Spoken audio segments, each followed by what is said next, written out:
Christians, we had majority. You see, how many of you were born Muslims? How many of you were born traditionalists? Then I asked them, were you truly born a Christian? When you were coming to this earth realm, were you tagged a Christian, a traditionalist, a Muslim? Somebody told you that you are a Christian because you came into a family. You came into a society. This is where you pick the programming of I am this, I am that, I am this, I am that. If you weren't born into a Christian family, you will never call yourself a Christian. So it is a programming you have received that make you feel that you were born with a certain belief system or born with a certain faith. So the programming we are talking about is something that we must keep reciting to ourselves. Let me go back on this child example you did. So if I am training my child today, if any of them offend the other, I should rather tell them, apologize to your brother. Exactly. As you hit your brother, it is paining him. So the same thing. He's feeling the pain. You're feeling the pain. So you shouldn't refer to a certain God that God will punish you for doing that, but rather tell the child that your brother is feeling pain. If he does the same thing, it's you. So you rather apologize to your child, your brother, than to apologize to God. That's it. The same way we do with our children when they offend us. When they offend us, instead of sitting them and letting them know the extent of the pain that we are going through out of what they did, we rather attribute it to God. This thing that you did to me, God will never forgive you. No, he didn't do anything to God. You are programming the child to feel that whatever the child does, he is offending a God external. It's the same programming we were given, that the sins of Adam has been visited upon generations. If you are a father and you have a property, and that property is for you, you share the property to your children, and then now you have a problem. You are in debt. That is where all your children will also have to come together and gather resources to support you. Is that not it?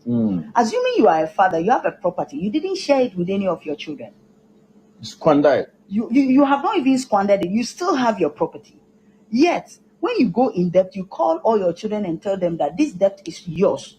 Make sure that you settle the debt. Will they be happy? No. So why is it that Adam's property was not shared upon every generation, but his sin was shared upon every generation?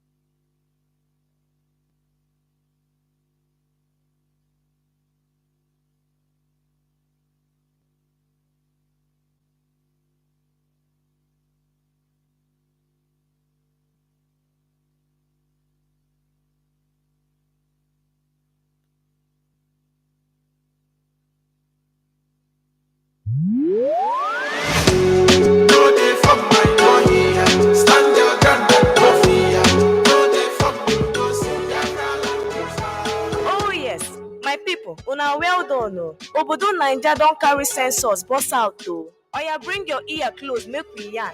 Anywhere you dey, if na Biafran you be, whenever they wan count census for Nigeria, kukuma come back to Biafra land o. Make them count you in your own land, because during election they killed us in the north and Yoruba land, and na them still talk say we no get right to vote in their land. So time don come, make we boost our population. And if you no fit return, selenge for your house, make you no participate, because them go add una number for the region where una dey. Another one be say, if you dey north and your tribe no be Fulani, when you wan fill the form, identify your tribe. No go write Fulani, e dey very important. In this census, if Biafrans go come back like tomorrow no dey, them go know say we plenty for this Obodo Naija where we dey so. We go use this census exercise to ascertain our population and the size of amenities where we need in Biafran territory. Remember, every obstacle where we get for this freedom, IPOB don dey dismantle am small small, and this population census go be another evidence to that effect. All hail Biafra, Biafra will hail you. Stand your ground and go fear. No dey from me, no say Biafra land.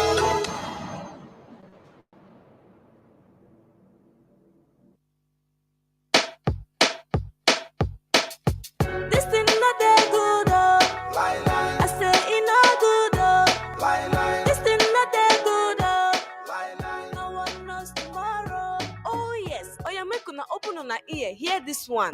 This one na for EEDC o. EEDC wan defraud Southeast with exorbitant electricity bill with no adequate power supply. On top the matter be say, they no go give prepaid meter to their customers, but dem go give illegal high estimated bills. They no wan know if light dey or e no dey. Instead of dem to fix am, they go force people to pay the bills wey they no use, or dem go cut the light. I wonder how communities go use contribute money, buy their own power transformer, buy electricity cables, and yet pay huge amounts of money to this obodo Naija corrupt EEDC, but they no go gree connect or bring the light. Even when they dismantle to repair community transformers wey spoil, they no go repair or return it to the communities. This issue don tire people o. Anambra State Governor Soludo, im don pay 100 billion naira to Emeka Offor and EEDC. This matter dey under agreement to provide light o, 24 hours light o. But from March 2023 until now, Anambra State still dey for darkness.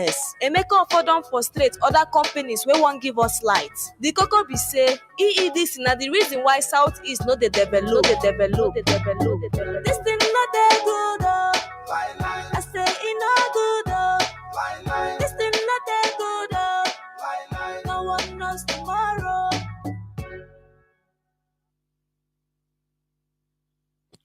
Good morning, good afternoon, good evening, and good night, great Biafrans and lovers of freedom. This is Radio Biafra House of Service coming to you through Radio Biafra London. My name still remains Mazi Chinedu from Alo province of Biafra London. We are here live and direct. Today is the 13th day of July 2024. I welcome each and every one of you to welcome your friends and well-wishers onto this hallowed platform. This is our rallying point. This is where it all started. This is Radio Biafra, where we worship. This is Radio Biafra in defense of freedom. Therefore, I welcome each and every one of you to welcome your friends and well-wishers onto today's program. Today being, let me repeat again for you to understand that we are live and direct. 13th day of July 2024. Today is Saturday. Normally on our usual discussions on religion. Now we must continue. Last Saturday I tried, but for private reasons, for that I cannot control. Honestly speaking, I tried my best to be on air. No way.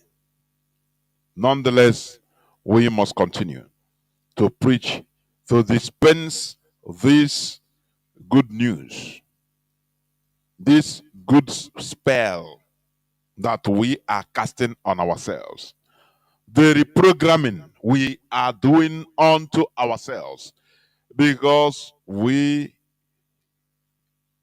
are born into a very wrong program. We have been wrongly programmed in Nigeria. Very wrongly programmed. So that we start behaving abnormal. But today, we are trying everything we could in order to get ourselves reprogrammed. That is how it's supposed to be. So that we'll be on the same wavelength. Therefore, invite your friends and well-wishers onto this hallowed platform. We are live and direct on satellite. Our FM stations are under repair. For you to understand that, we don't lie here. Many of our FM were sabotaged. Many has one problem or the other, but they are under repairs, which will come up as soon as possible. But please do not give any excuse of not listening to this good spell. You can download IPOB Community Radio. It is a very low data consuming application. In addition to that, you can also download Simple Radio. Through Simple Radio, you now search for Radio Biafra London and you get us live and direct. Moreover, we are on our mother website, www.ipob.org.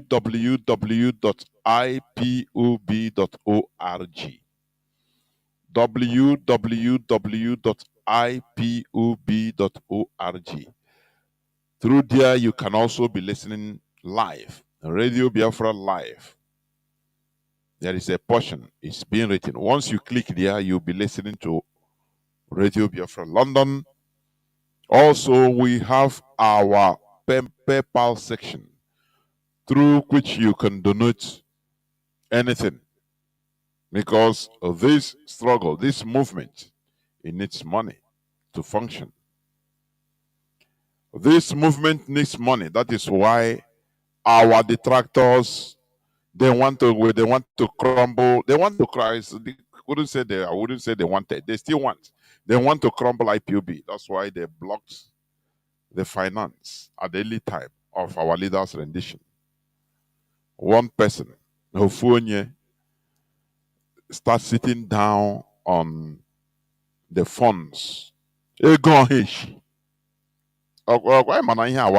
think we know that. But this thing is arrow. One person sitting down,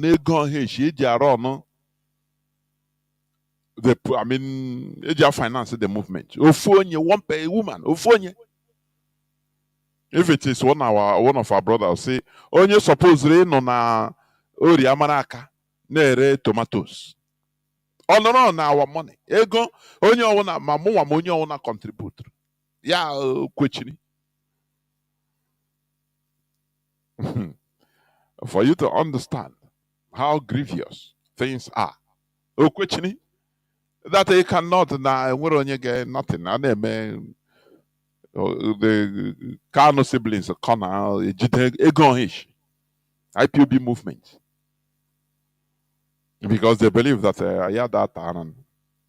after all, before Mazi Nnamdi Kanu will just come and announce that somebody, we know you have eaten IPOB money, you are in America. We know in Kahaga.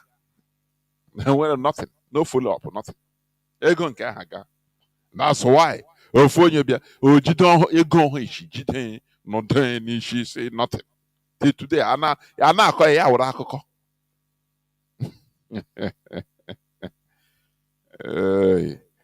but we must continue.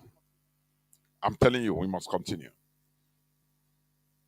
You know, the system of this, our movement, it will come to a situation whereby people will be feeling hot.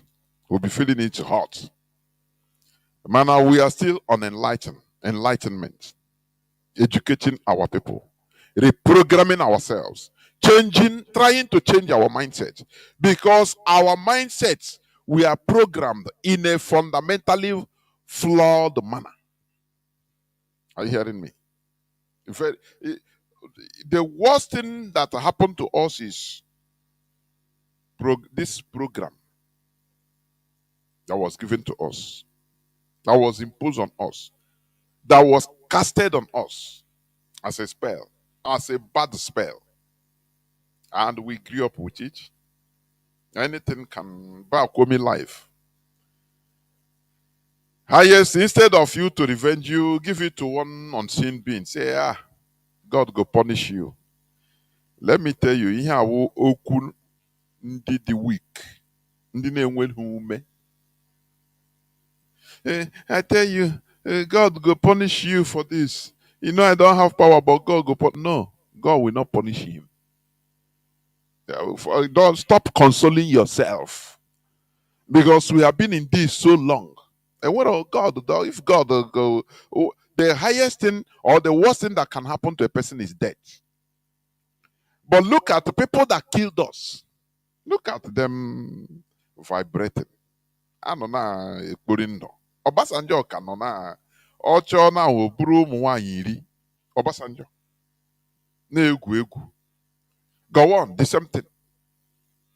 Many of them Go on now, let me tell you something. Because even I hate hearing it, seeing it. Maybe one person die, we say, hey, in a karma, God have done it. No! It's natural, he's dead. Maybe he die. Or something happened to him that can happen to any person. Let us not be relying on an unseen power to do something that we're supposed to do by ourselves. Are you hearing me? That is why today I'm going to talk about understanding the power of man. We have gone. We didn't take cognizance of the power of man. That is why every time we rely on some higher, what we refer to as a fantasy we created in our heads, a program. God will do it for us. No. The world we are enjoying, anywhere you are today, you want to run away into another country, built by man, not God. Human being subdued the universe, the world. For the better, the earlier we understand the power, the very big and huge power that we have as human beings, the better for us. If not, we continue to rigmarole and continue believing that one way or the other, one spirit, call it God, call it anything, will come and rescue us. You are living in cloud cooker land. Do you hear what I'm saying? You are living in dreams. Dream. We better understand the power of man. That is going to be the topic of my submission today. But before that,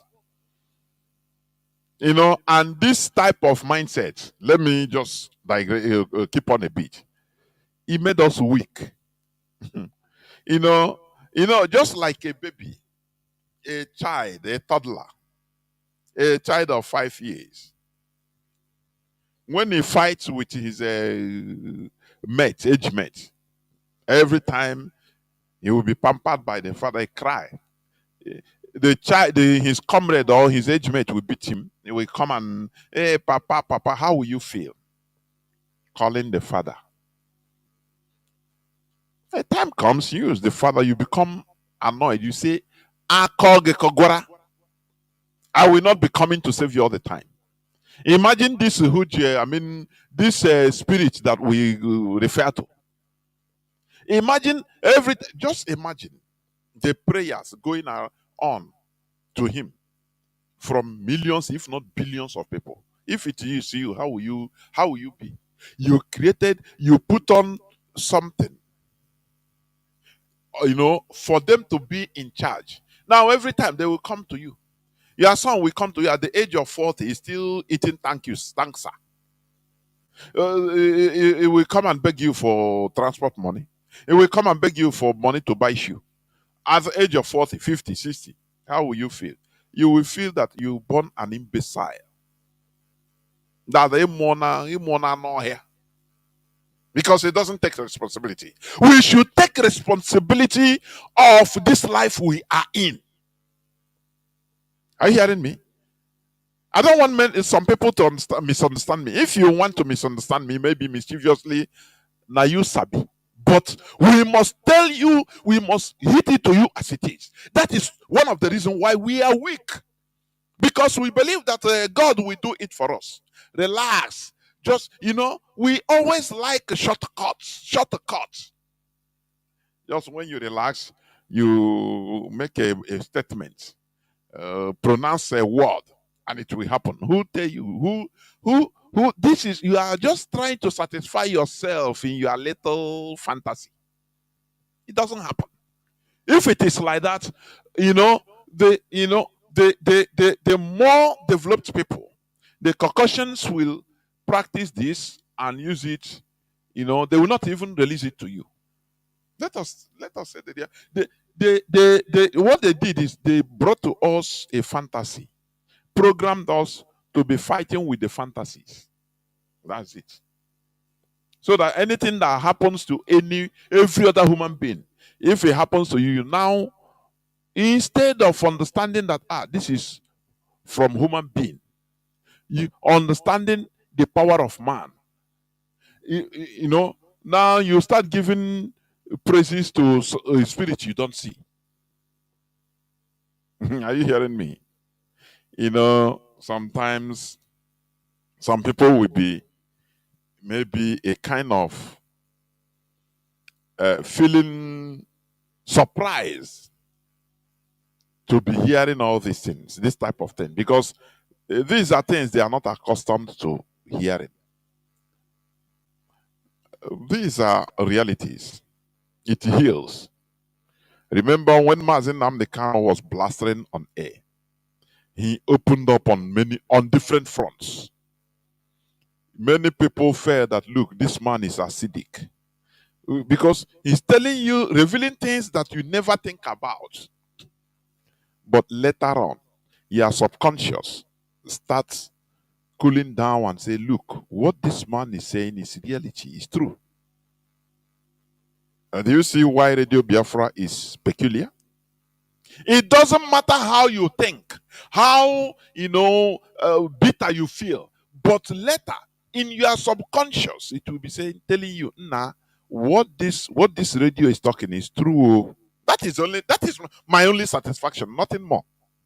It doesn't matter the insult and the abuse you give to me or give to Radio Biafra. That is now, it doesn't mean, it doesn't stand anything.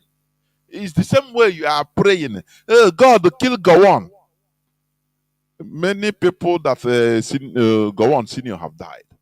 Innocent people, even very good people have died. But Gowon that committed the genocide is still there. Jandanjum is still there. Many of them are still there. The way you, but you are comforting yourself. Maybe tomorrow night, if Gowon dies, you say, hey, I say it. He will meet his Waterloo. As if people don't die. Let us remove this primitivity. No, I say it. This religion imposed on us made us to be thinking in a stupid manner. Something that can happen to any person in this world, normal thing, will happen. But because of the way your mindset is, you start saying, I say it. It's because of what he has done. Nothing. It's a lie. People die. Even pregnant women die. Innocent child that never born in this planet Earth, or the first day, but still born. Children are born still. That is born dead. What did they do? What are you going to talk about that? So let us stop hiding our weakness in claiming that, oh God, will do it for us. No. We have to do it for ourselves. You go up or go down, we have to do it ourselves. That is it.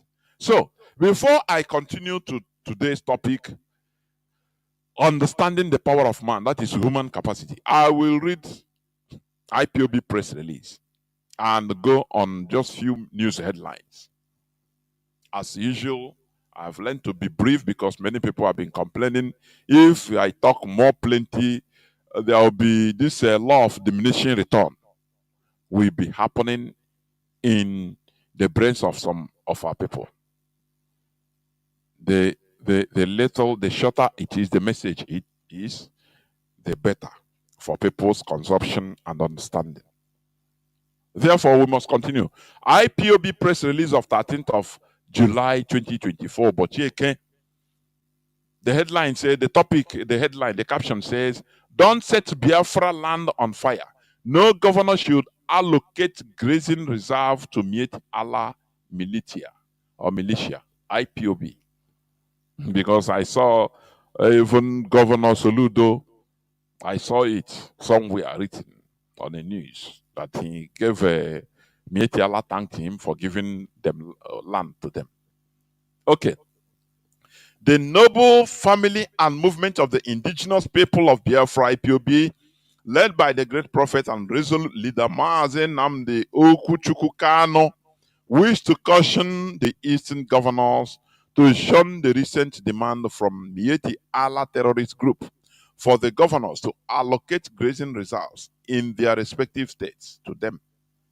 No governor in Biafra land should mortgage the safety and security of Biafrans by allocating land to the terrorists for Ruga in disguise.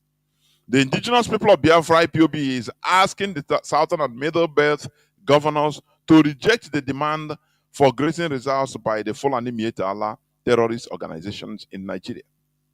Fulani claim to be Nigerians. Why would they want grazing reserves from other states instead of utilizing their own ancestral land for their grazing reserve? Any governor in Nigeria that yields to this selfish demand of these terrorists has mortgaged the future of their generation to come. That governor will be mortgaging the future of their children to mass slaughter and mass burial. And that governor must be receiving consequences of his or her actions. Any state or clan that allocates land to the Fulani today for whatever reason have willfully sold his state to invasion and displacement. Both the governor and his future generations will not live to tell the story of yesterday by the time the terrorists will launch attacks to take over their state. People must learn from history. History always repeats itself. According to history, the indigenous Hausas welcomed and hosted the nomadic Fulani from Futa Jelon in the 18th century. Today, the indigenous Hausas have been reduced to slaves in their own land. In today's northern Nigeria, Fulanis have displaced, killed, taken over, and renamed many Hausa communities. Almost all the northern opinion leaders, political leaders, traditional rulers, and religious leaders by Fulani and Hausas have no other place to call their home.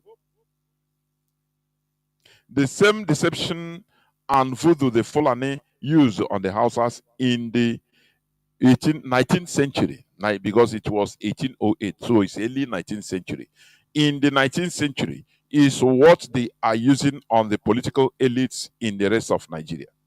If such voodoo works on other Nigerians, it won't work on Biafrans as long as IPOB ESN exists. If the indigenous people of Nigeria think that the political class have all the powers to stop the marauding Fulanis and their Fulanization agenda, then the people must be out of their minds. As we bring the attention of the governors and politicians in the south to the Fulani's dangerous moves to grab people's land, the people themselves must rise up to defend their ancestral lands or be doomed.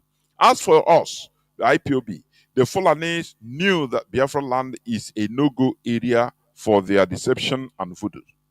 We are certain that governors in the Biafra land will not mortgage the future of our generations to come.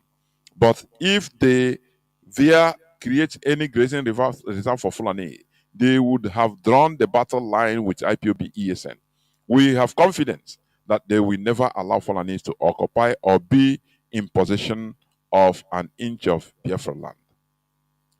President Ahmed Bola Tinubu, who created the livestock ministry for Fulanis, should allocate grazing reserve to them from his own place. The livestock ministry is a good name for Ruga. That is true. No Ruga in any format will be tolerated in the eastern region. President Tinubu can allocate Sambisa Forest as a grazing reserve for the Mietiala.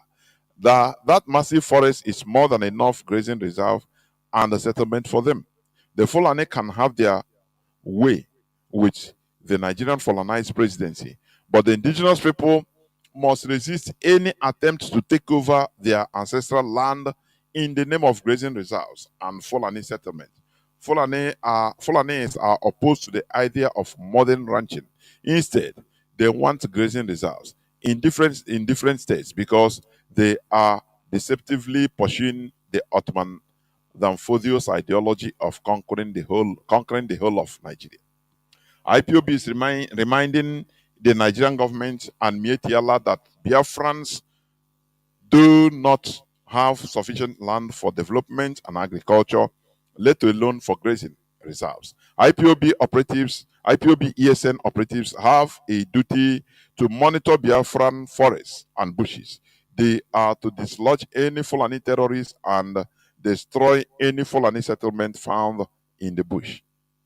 Fulanis are free to export their cows to our territory by cargo and sell to them to their customers, and after which they go back to their base. Those of them who want to reside in Biafra land should rent a house and live peacefully like any other citizen. But we will never tolerate any terrorists occupying any inch of our forest for whatever reason. If ESN operatives apprehend anyone in that bush, such a fellow will be treated as a terrorist. IPOB once more call on all the governors in the south, particularly the eastern governors, to avoid the certain fire that will consume their generations to come by disregarding Mieti Allah terrorist groups' demand for a grazing reserve. IPOB will resist any form of land grabbing, change of demography, and conquest ideological conquest in any disguise. All we are saying is that there shall be no grazing reserve for Mieti Allah terrorist group in Biafra land. Comrade Emma Powerful, Media and Publicity Secretary for the Indigenous People of Biafra. Coming to this matter, I want to ask, why is it that you have seen since even the former regime, Mieti Allah, that was when Mieti Allah was formed in Nigeria as the political face of Fulani headsmen, the terrorists. Why is it that they are encroaching? They want everywhere. They want to, reserve Ruga everywhere in every part of Nigeria. Why? Whereas I think they say that Biafra land is a dot. That we have our land cannot contain us. Now, why are they now coming in order to take part in that place? By force. Biafra, we are accommodating. We are not fighting against Fulani per se, no. But against all these terrorists. Are you hearing me? If you're a Fulani man, you are doing your normal business in our land, you are welcome. You rent your house and stay like any other person. There is no problem. We are not problem people. But if you want problem, we give you problem. That is who we are. Why should they be clamoring for reserve? They say Niger State is number one, the largest state in Nigeria. I think one time they said the former governor of Niger State said that he's setting up a full reserve for Fulani headsmen. He can accommodate them, but they don't want. You know why? They have ulterior motive. Let us learn from history. Law Panta is a case study that we are still suffering today. The person that gave out Law Panta to the Fulani, to the terrorists or Fulani terrorist killers, the headers, or killer headsmen, is not Joseph Carlo. He's still alive today. Do you understand me? He's still alive. Do you see why I say that we are weak people? As not IPOB, but as a race. I the weak. Mother say, I'm ready, like the other time. I am ready. And when you see him, when he came and Mana, if the person see Joseph Kano passing today, he will be hailing him. Hey, nah, hey, no. But this man caused the deaths of thousands of our people by dishing out the law, giving it to the Fulani headsmen. And he publicly boasted about it. Oh, do you see it? He publicly, Audios Okalo publicly boasted about it. Are you hearing me? Nem na say mmadụ chọ enwere m ike igbu onwe m now enwere m si na ihe ka oge anyị ga-akwụsị this nonsense. Onye chọrọ igbu onwe gị highest or -1. The only thing ị ga-eme ga-adị ihe ahụ ịchọ igbu onwe gị ihe gbuo arụgodo onye nyere ndị iro anyị ndị isi a igbuo ha like Ọjị Ụzọ Kalụ. Igbuo ha gbuo onwe gị ya immortalize all your name. Onye bịa ebu ọnụ ikwu nonsense. You know? We should understand. Law Banta is what we are fighting, is what is facing us today. Because of ordinary innocent land given to be do your business as cattle header, they turned it into a launching pad for terrorism. Do not forget that what the Fulani killer headsmen are doing is under the greater agenda, world order agenda, that Brigade is fronting to destroy farmers, natural seed growers. Have you forgotten? That's why they are supporting them. The Nigerian state is supporting them. You don't see the pressure on Tinubu. The secret pressure on Tinubu is so high. Are you hearing? Do you know that this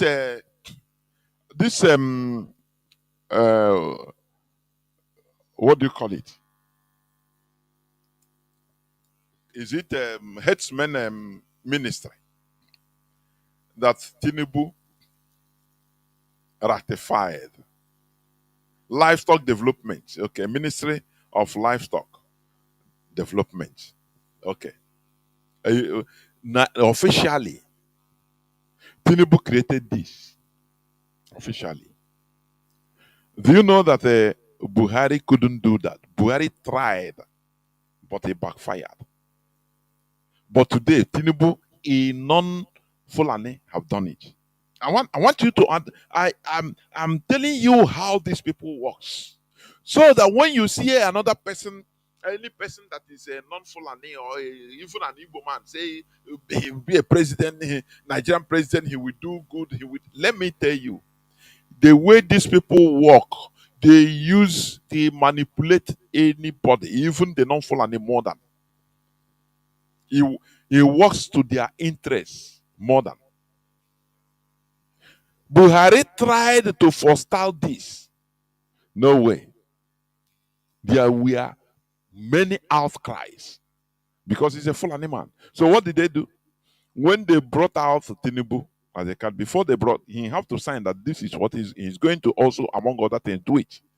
And do you know one thing? The Fulani, they are lobbying right from up. Not Nigeria.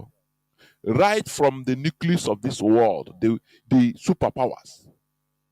How many times you used to hear that, the 19 northern governors traveled to America on a conference?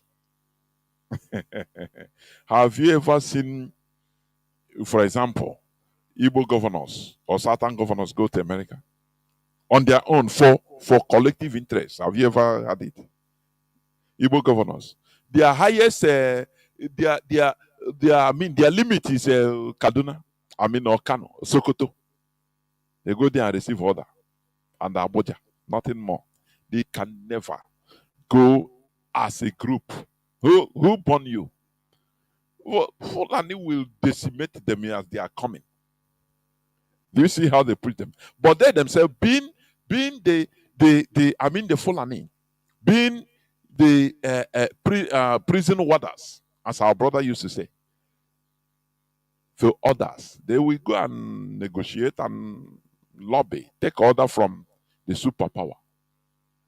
Now come and be maintaining it, implementing it.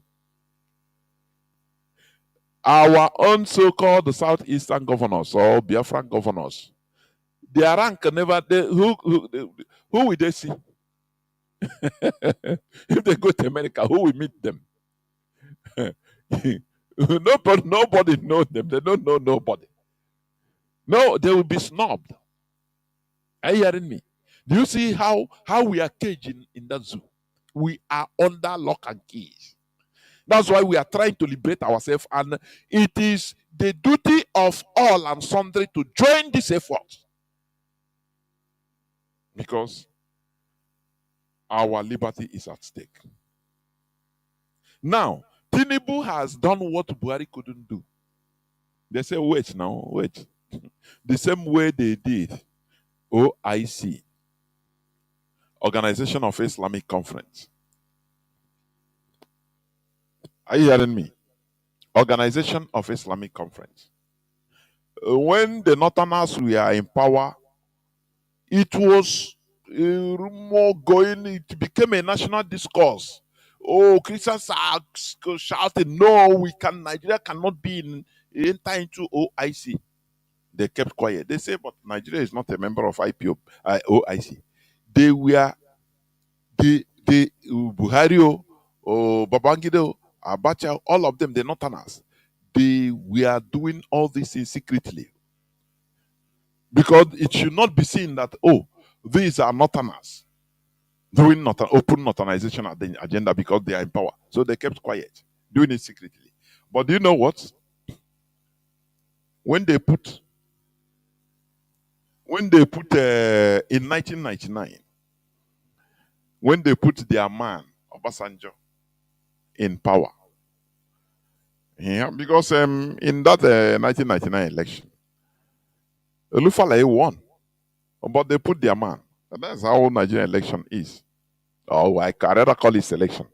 Now, immediately Obasanjo entered power, they start Sharia, agitation for Sharia in parts of the north. And immediately Obasanjo rectified it. He gave it to them. He said, don't worry, they will come run away from the Sharia. It's a political Sharia. Talk nonsense. Because it was what was signed before he entered power. And they cannot use any Fulani or Northerner to achieve this. So they are waiting for any non-Fulani to enter, so they can use him to achieve it. And do you know why? So that Yorubas, Igbos, Christians will not make noise. Because they see Obasanjo as a Christian. Do you see how they work?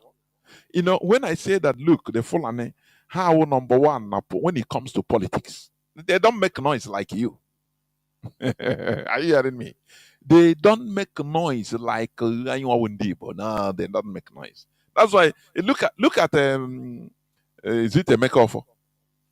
If he's coming to Kulobia, he's coming to Anambra. Look at his entourage, his convoy.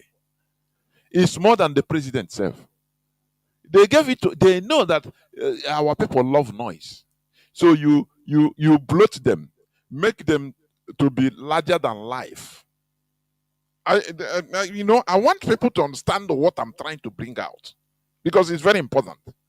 They now give you, they will give an Igbo man that fantasy that, oh, you are more than every. They give him that power, so that for him to deliver, they will give him that, make him to feel that he is larger than life.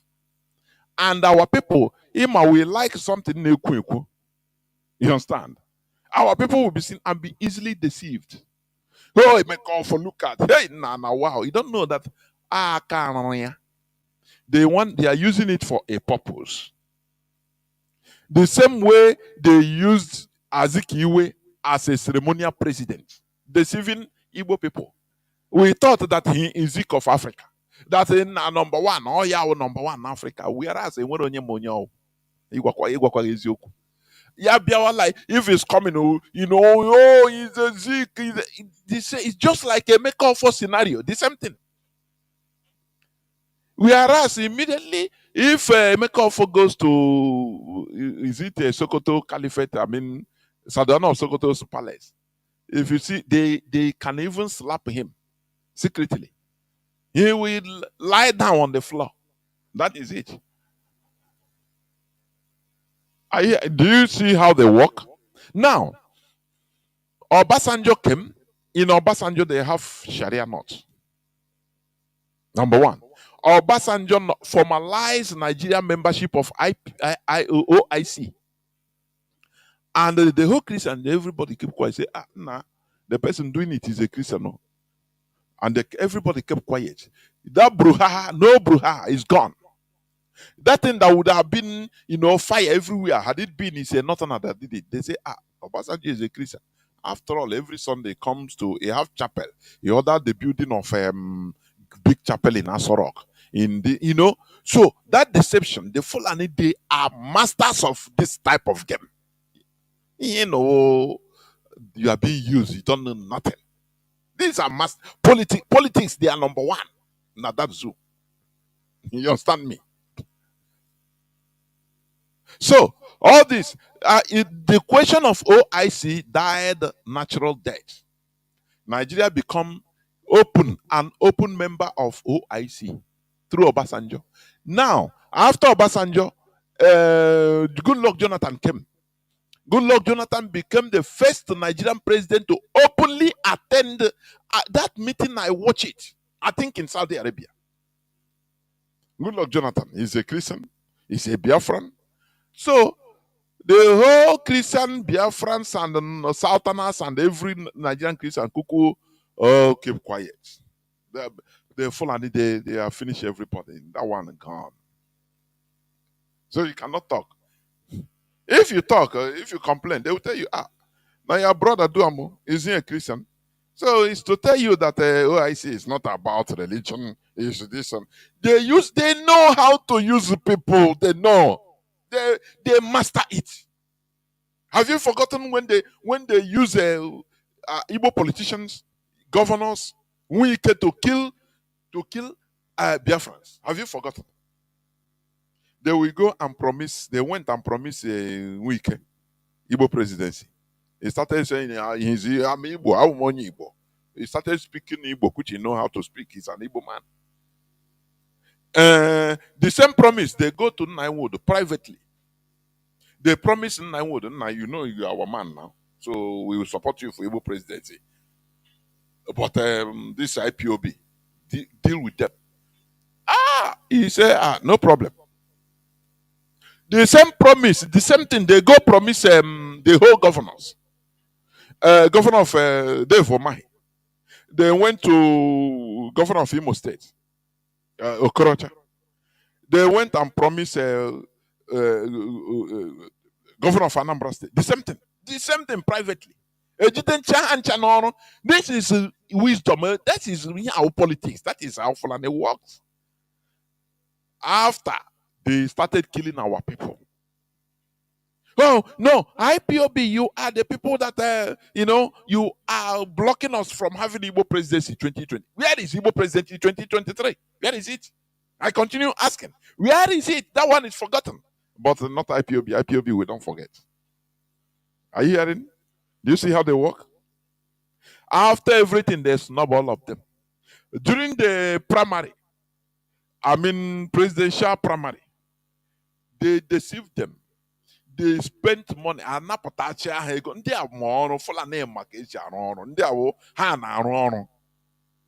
They started bribing the delegates, party delegates, with dollars. With dollars. Millions of dollars. All of them, they will mine.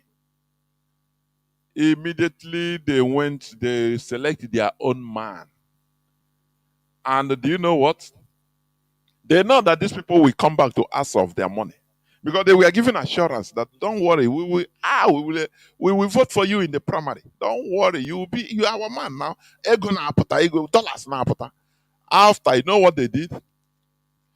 Is it Mietiala or Northern group? Northern Elders Forum immediately came and announced that, look, they made public statements after the primary. Immediately, that some people, some politicians bribed some party delegates with a fake dollar. That don't worry, when the time comes, you will face the full-fledged, the full wrath of the law. So that these people, they give them cash now, it's dollars. This week, all of these people, they have scammed and taken their millions of dollars. None of them. Everybody, because if you go, they have fake money, they will bring out, and EFCC we pursue. So all of them kept quiet.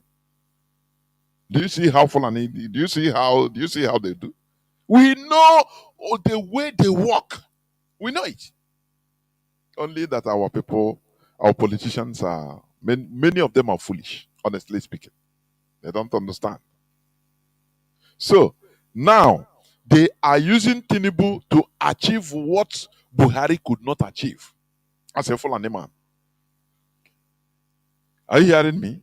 They are using Tinubu now, who is a Yoruba man, a Southerner, in order to achieve what Buhari cannot achieve. Now he has created Ministry of Livestock. Now tell me, what is the difference? Why is there Minister of Agriculture or Ministry of Agriculture?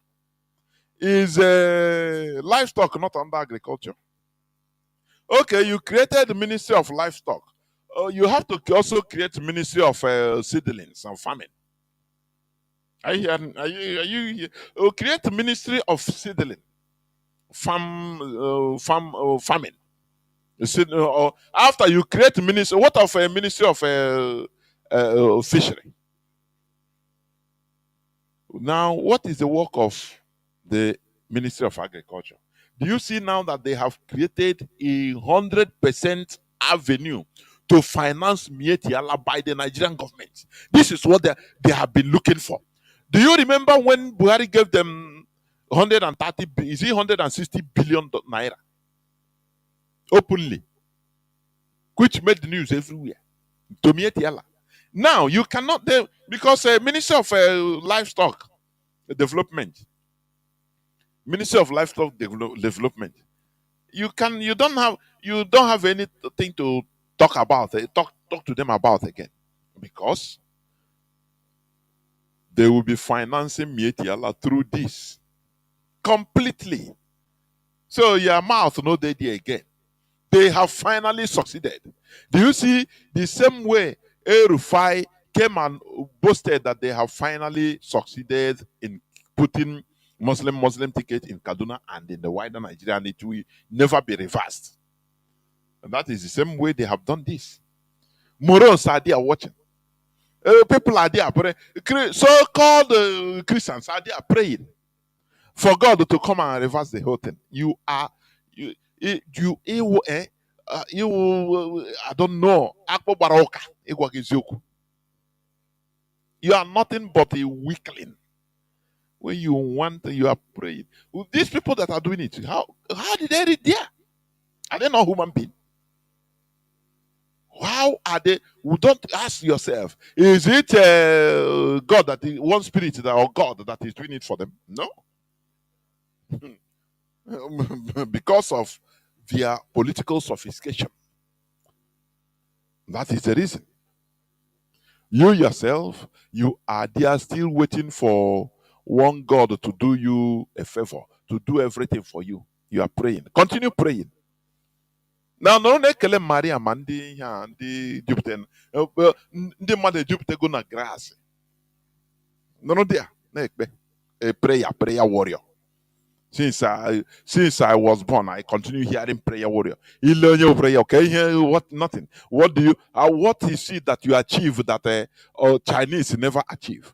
What is it that you NEPA, ordinary electricity, you don't have? You will prayer warrior. Continue praying, prayer warrior. You are living in a fantasy cloud cooker land.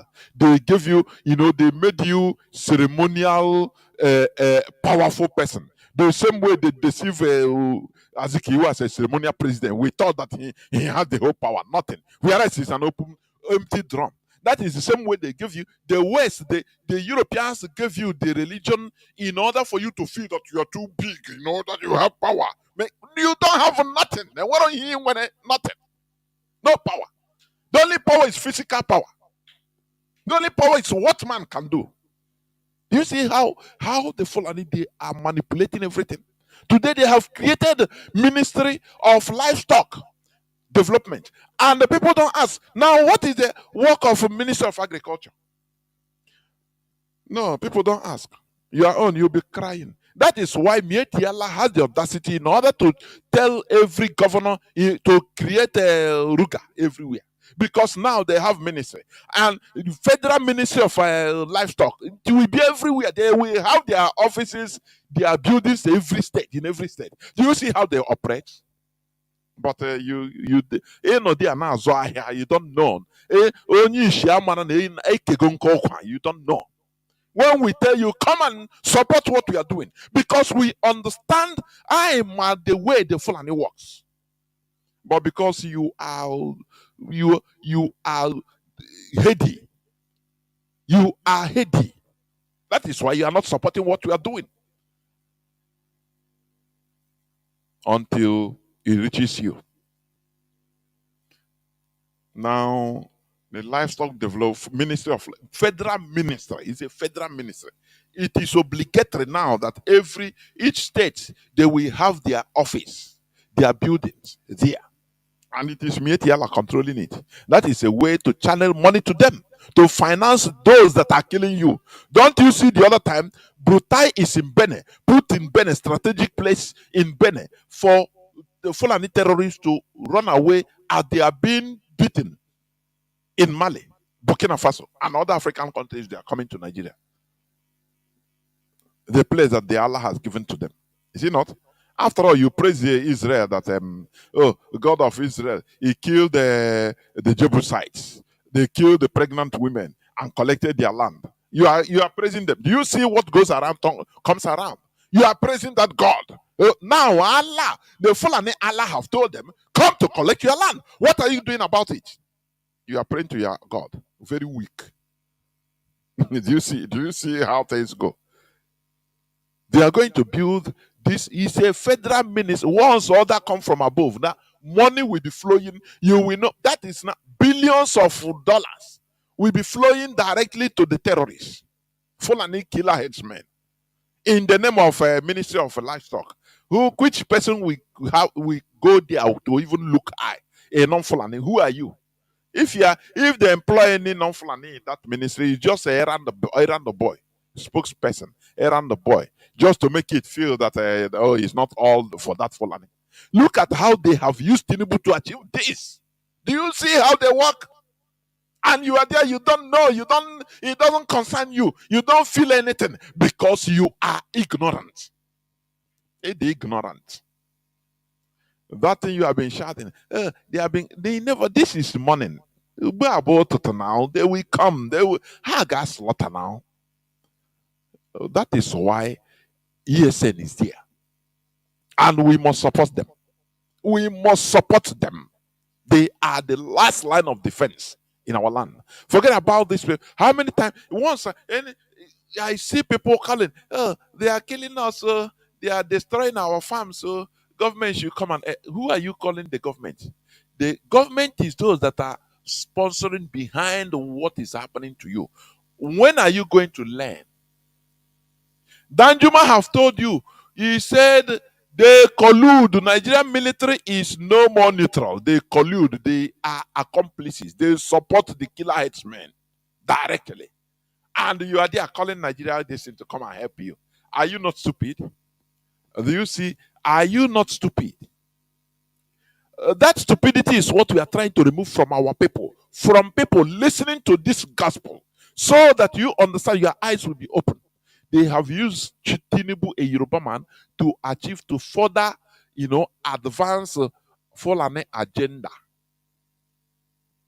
of, Ottoman Danfodio ideology, conquest. They have used it. It's little by each person we come because he's intoxicated with power. He wants to be Nigerian president by all means. It is in his turn. So now they give him condition of being his turn. Okay, it's your turn. We agree. But look at what you are going. He said, don't worry, I will do it. No problem. It's a sign. Put your blood. He put. Do everything he do.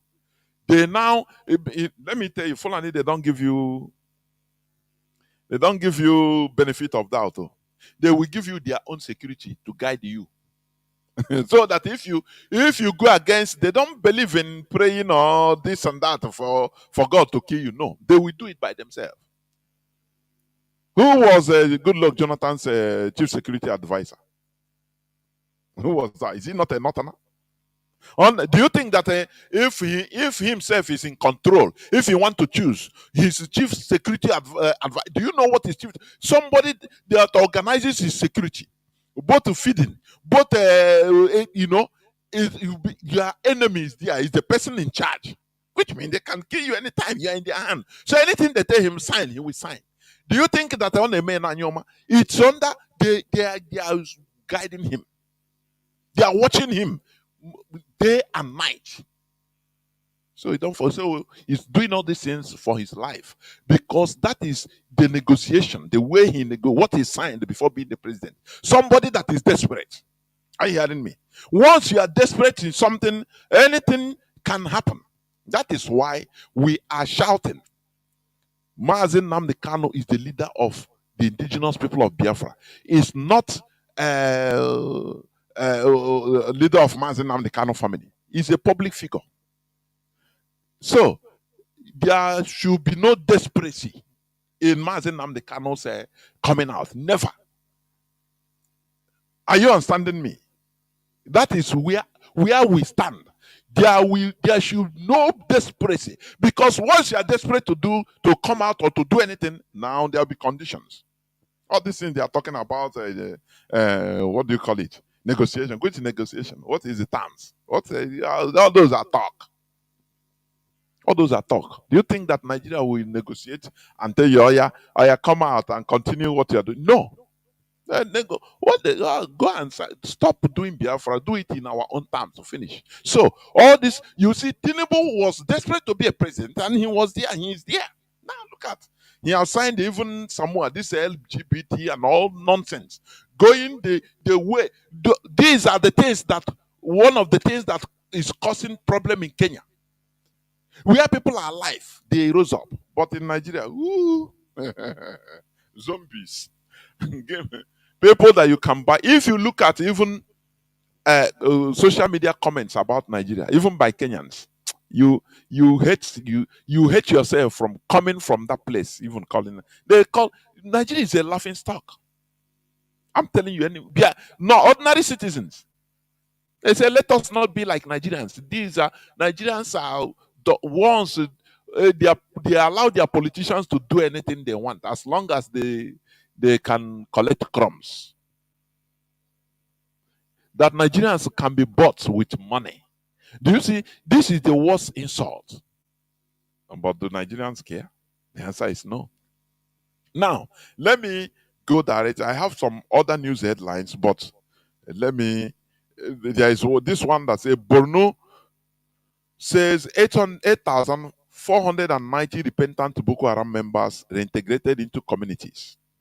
Calls them low risks or low risk individuals. Do you see low risk persons and minors, Boko Haram terrorists? Do you see that they are achieving their aims? But every time, yes, these are non-terrorists. Do you remember when some military personnel were shouting, telling Nigerians that look, we are ordered not to kill Boko Haram, not to shoot them, but to capture them. And they say for Nigeria, for them to capture one Boko Haram alive, and they say don't shoot them, don't even wound them, capture them alive. For they are torturing Nigerians, but the issue is that Nigerians are so fragmented. Are you hearing me? They are torturing so-called Nigerians everywhere. Those in the military, they torture them. They say go and capture the Boko Haram. You see people that have RPG, different types of guns and bombs, shooting at you. They say, no, run. Don't shoot them. Run. Go and capture them. They say for one Boko Haram to be caught alive, 6 Nigerian soldiers average will die. These are the people taken alive.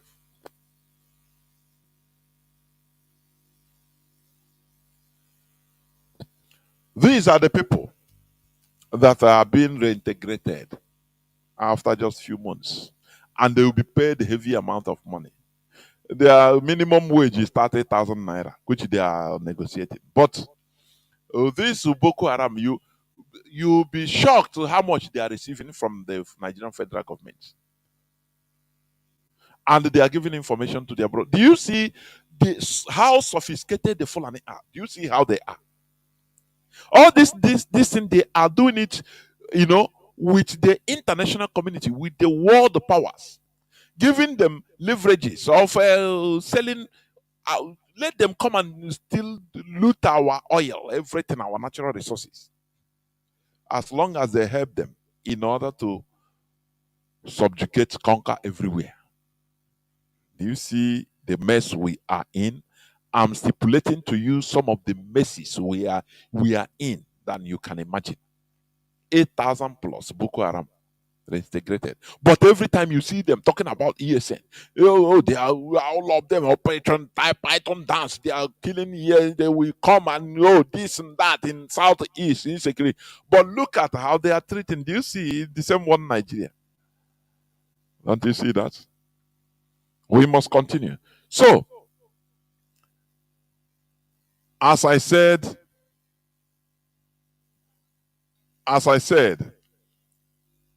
the topic of my today's submission is understanding the power of man. That is human capacity. It is a very big pity that we are hoodwinked.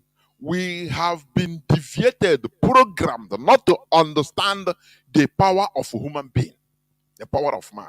Instead, we continue crying, looking for power of an unseen spirit. You can call it God or anything. Do you know this is the height of ignorance?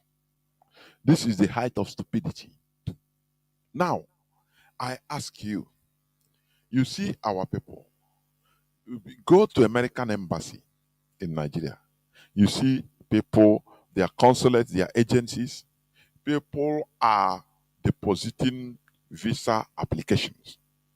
America, different countries of EU, Europe, and other places. Now you ask, these places you want to run to, or we are running to, is it developed? Are they developed by human being or by God? Very simple question. My own question, it's not difficult, very simple. I want to just prick your mind for you to just think. Because what we are doing, just for you to think, reason, nothing more. Radio Biafra is meant for you to reason. Because naturally you have the medulla oblongata, the frontal lobe that is responsible for reasoning. But because of the program that we have received right from childhood, that program covers that part of, made it moribund. There is our reasoning capacity. Instead, we use a sentiment in order to cover it. If you want to say, I don't know why, Mazi Jonathan, don't say, don't go there. You want to cause confusion. No, it's my belief. It's your belief. Don't believe my belief. I believe it. No, but I'm not. It's not what I'm saying. I say, can we reason together? Let us reason. That your brain is not that frontal lobe, according to Lolo, Uchechi Kanu, is not, that frontal lobe is not for fancy. It is for reasoning. It is there naturally to reason. All these countries you go, you take photo, you say, you are working the same. For example, in Nigeria, you're a plumber, but you cannot make ends meet. You are working hard as a motor mechanic. You cannot make ends meet. But when you now travel to Spain, you see that the same work, the same person, you never change you. The same person. Now you are working the same work you are working in Nigeria and shouting. But with that work you are working, the same work, you are working as a mechanic, in Spain. You are making a lot of money building houses which you cannot dream of doing in Nigeria unless you commit criminal offense or criminality in Nigeria. But in Spain, the same work now is fetching you money. You are living fine, even sponsoring many people to live good in back home. Now you ask yourself, who puts on this system that makes me a foreigner to be thriving? That even I cannot, with my technical know-how, I cannot thrive in my so-called country, in my own country. but I use the same me. I never change. I come here, I start thriving. Can you ask yourself, who made it? Is it God? The answer is no. Is it one spirit? The answer is no. Who made it? It's man. That is why I am telling you, understanding the power of man. Man has the ultimate power. What you call God, this and that, you don't see him. It is just to keep you, happy. It's just to make you have hope on higher being. But we never see the work of God. What we see is the work of man in this planet Earth. So, what am I trying to say? We need to understand that we as human beings have enormous power in order to do and undo, in order to build nuclear weapons, in order to build different things. Not God. Is it God that built a nuclear weapon for America? Is it him that built all these space shuttle for Russia? The answer is no, it's a human being. Now, why can't we mobilize ourselves and understand that we are human beings, we have enormous powers and potentials and abilities? Do you see where we are duped? As a Nigerian, if you ask a Nigerian now, Nigeria is rich. Yes. He say yes. Is Nigeria poor? He say Nigeria is rich. Only we have bad leaders. Okay, what are the source of your riches? The potential. He said we have crude oil. We have gold. We have gas. He start mentioning inanimate resources on our ground. Yes, it's true. But that is not the most part. That is not the rich. That is not the wealth. It's not. The wealth.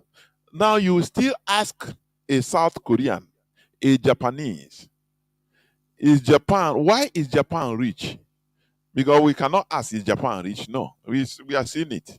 We ask, why is it rich? Say, no, we are rich because of the people. We, the human beings, the Japanese. Do you see the difference? The other one that are progressing Japan, they understand their potential as human beings. But the other people that are retrogressing, that are going backwards, that have a enormous wealth under their niche, under their foot, but they are poor. You ask them, they don't understand the power of man. All of them, almost all believe in higher spirit, one spirit that can do something. Ask Nigerian, an average Nigerian will tell you, don't worry, we continue praying. One day, one good politician, God will bring one good politician. Do you see how they reason? Do you see how they reason? That is why the politicians are at ease. Because Nigerians don't understand the power of human beings. What they understand is the power of Allah, the power of God, the power of spirit. Nothing more. Something that is a fantasy that is being given to them to make them happy. China understands the power of man. That is why even they made their country to be their religion. Are you hearing me? Are you hearing me? Even the mosques in China is not built the same way as normal mosques, usual mosques you see with minaret. No. Do you know the West, the international community is castigating Chinese for changing the looks of mosque. China told them, now your problem.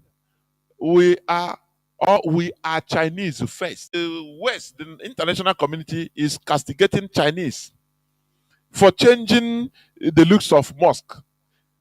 China told them, now your problem. We are Chinese first. The West, the international community is castigating Chinese for changing the looks of mosque. China told them, now your problem. We are Chinese first.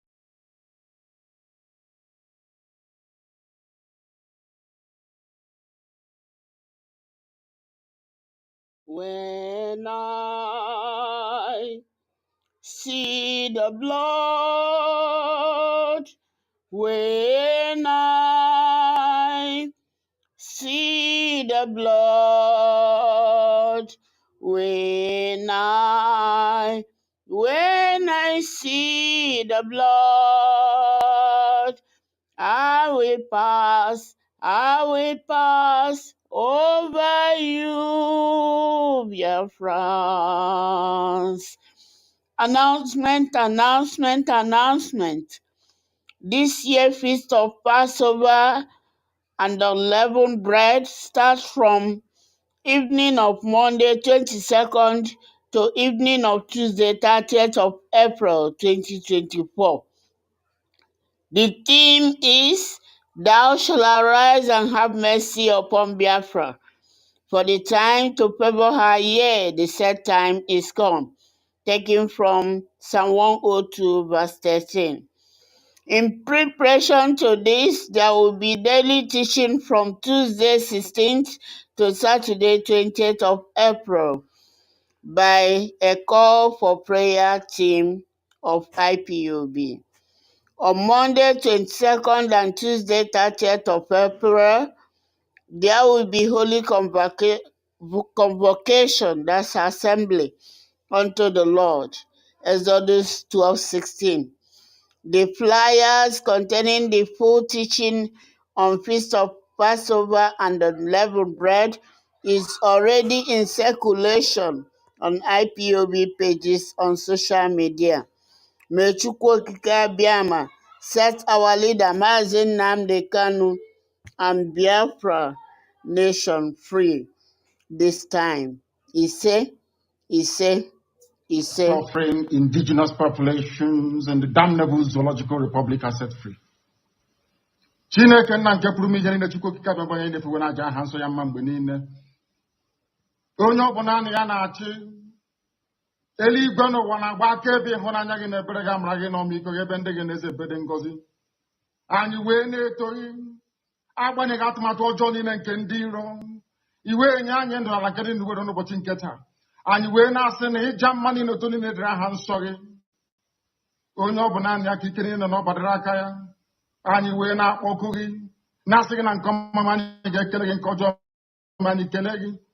Anyị wee na-aja gị mma, wee na-eto gị, wee na-asọpụrụ gị n'isi ụmụ gị niile bụ ndị ikwu ndị wee ezi oku mgbe a kpọrọ ha ka ha wee chekwaa ala nsọ gị bụ Biafra onye nwe m na Chineke na ihe ndị kwuru anyị nkwa na o mekataghị ka ndị iro wee were ala nsọ Biafra onye nwe m na Chineke na nke bi n'igwe. Agbanyeghị atụmatụ ọjọọ niile nke ndị iro ma ndị na-agba mgbọgba ebe niile dị iche iche onye nwe m na Chineke nna ihere bụ nke ndị dị etu a n'ụbọchị nke taa. Anyị wee na-eto gị, wee na-asị onye nwe anyị na Chineke nna nke pụrụ m ihe niile. Onye ọ bụ naanị ya na-azọpụta, onye ọ bụ naanị ya bụ okwu ya niile bụ ihe na amen. Anyị wee na-asị ezi ebube dị ngọzi nara ụtụtụ na ịja mma na nsọpụrụ site n'ebighị ebi ma ruo n'ebighị ebi. Ise. Hello, thank you very much for joining us on this morning program. Good morning, good afternoon, and good night to you, depending on where you are joining us from. Welcome to Sunrise on Radio Biafra, London. My name is Mazi Mbanali, and it is an absolute pleasure to be with you here every morning from 5 to 7 a.m. Biafra time. Every morning from 5 to 7 a.m. Biafra time is time for Sunrise. And what time is it now? This time is 4 minutes past the hour of 5 in the holy and blessed land of Biafra. And today is the 12th day of April 2024. The 12th day of April 2024. And we are live on Radio Biafra, London. Coming to you live from Radio Biafra, London. Our religion is Biafra. And we worship here on Radio Biafra. This is the place, the opportunity we have is in this place. We have been given the opportunity to conscientize and motivate ourselves on this platform. Today, we will be doing just that. We will be conscientizing each other. We will be motivating each other.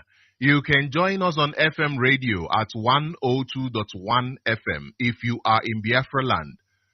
We are also streaming on satellites We are also streaming on various apps that you can download easily from your app store.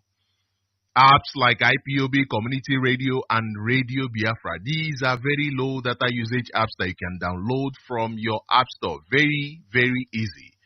If you have Simple Radio app on your phone, all you need to do is go to your Simple Radio and search for Radio Biafra. Search for Radio Biafra and you will be able to listen to us and to be part of this program. You can also visit our website on ipob.org and radiobiafra.co.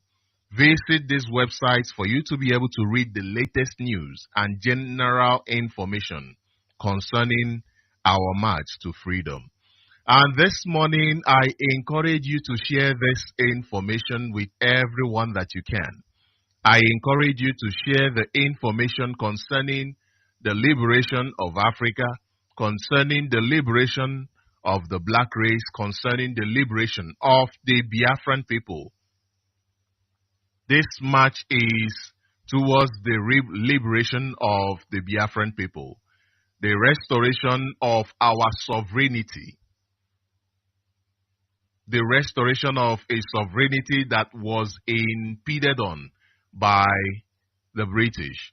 And today we have come to restore our dignity. That is why we are here today. And this particular call was made a resounding one by Mazi Nnamdi Kanu. Therefore, this morning, I am here to speak because Mazi Nnamdi Kanu made a resounding call on this platform. And where is Mazi Nnamdi Kanu today? Where is this innocent man? Mazi Nnamdi Kanu was abducted by the Nigeria government. Mazi Nnamdi Kanu was abducted from Kenya by the Nigeria government. This morning, I call for the unconditional release of Mazi Nnamdi Kanu from the DSS solitary confinement. Nigeria government must understand that this call for the unconditional release of Mazi Nnamdi Kanu is one that they will never bring to an end. This is a call that must happen every single day, every single minute, every single second. Nigeria must obey the rulings of its own courts. The Nigerian courts declared the abduction of Mazi Nnamdi Kanu and his continued incarceration as illegal and a crime against humanity. Nigeria government kidnapped Mazi Nnamdi Kanu from Kenya on the 19th day of June 2021.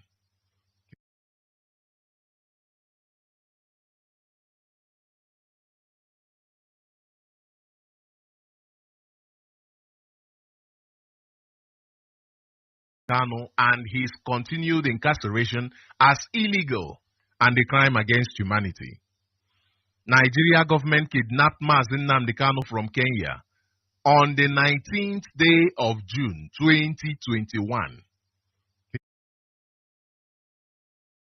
Kanu and his continued incarceration as illegal and a crime against humanity. Nigeria government kidnapped Mazi Nnamdi Kanu from Kenya on the 19th day of June 2021. Kanu and his continued incarceration as illegal and a crime against humanity. Nigeria government kidnapped Mazi Nnamdi Kanu from Kenya on the 19th day of June 2021.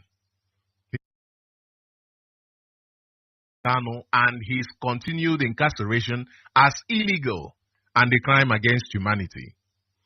Nigeria government kidnapped Mazi Nnamdi Kanu from Kenya on the 19th day of June 2021.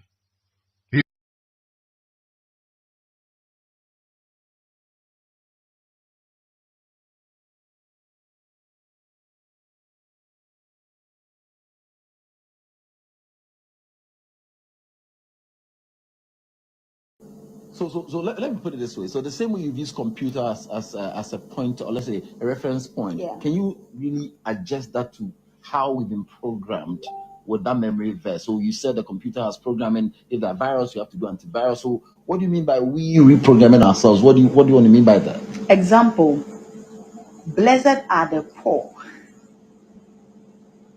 for they shall inherit the kingdom of God. You have been memorizing this. Blessed so are the poor. Blessed are the poor, for they shall inherit the kingdom of God. Do you know why? Go across Ghana and beyond. Study the people who are very committed to religion. Welcome back. This is Radio Biafra House of Service coming to you through Radio Biafra London. My name remains Mazi Jonathan Chinedu from Olo province of Biafra land. And we are here live and direct. Today is the 13th day of the 7th month, being July 2024. We have some technical issues that perturbed, but we are able to overcome. So we must continue. It will never stop us from preaching this gospel. We must continue. Do not forget that today we are talking about understanding the power of man, that is human capacity, because this has been a very big mistake, a negative program on us for our detriment, or to our detriment, for us to believe that we don't have power now, that it is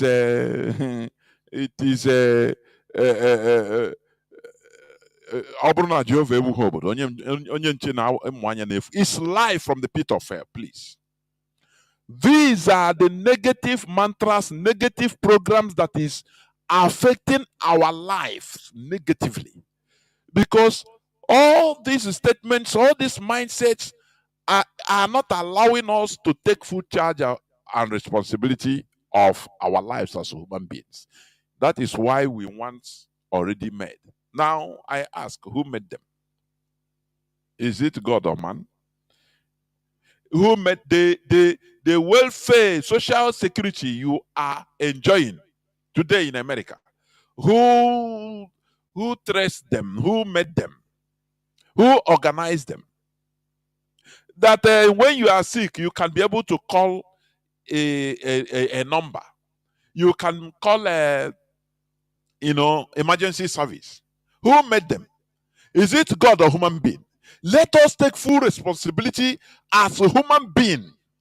This is the evil of religious mindset, taking everything to God. No, it's God that will give us Biafra. I tell you today, capital no, it is we that is going to do something that will bring us Biafra. Because this is too much belief is God that we're going to do it. He makes us to be relaxed and laxity. That don't worry, even if we are in a mess, we don't care. We say, don't worry, miracle will come. There is no miracle. It is we that is human being. We human beings that we are going to initiate the miracle.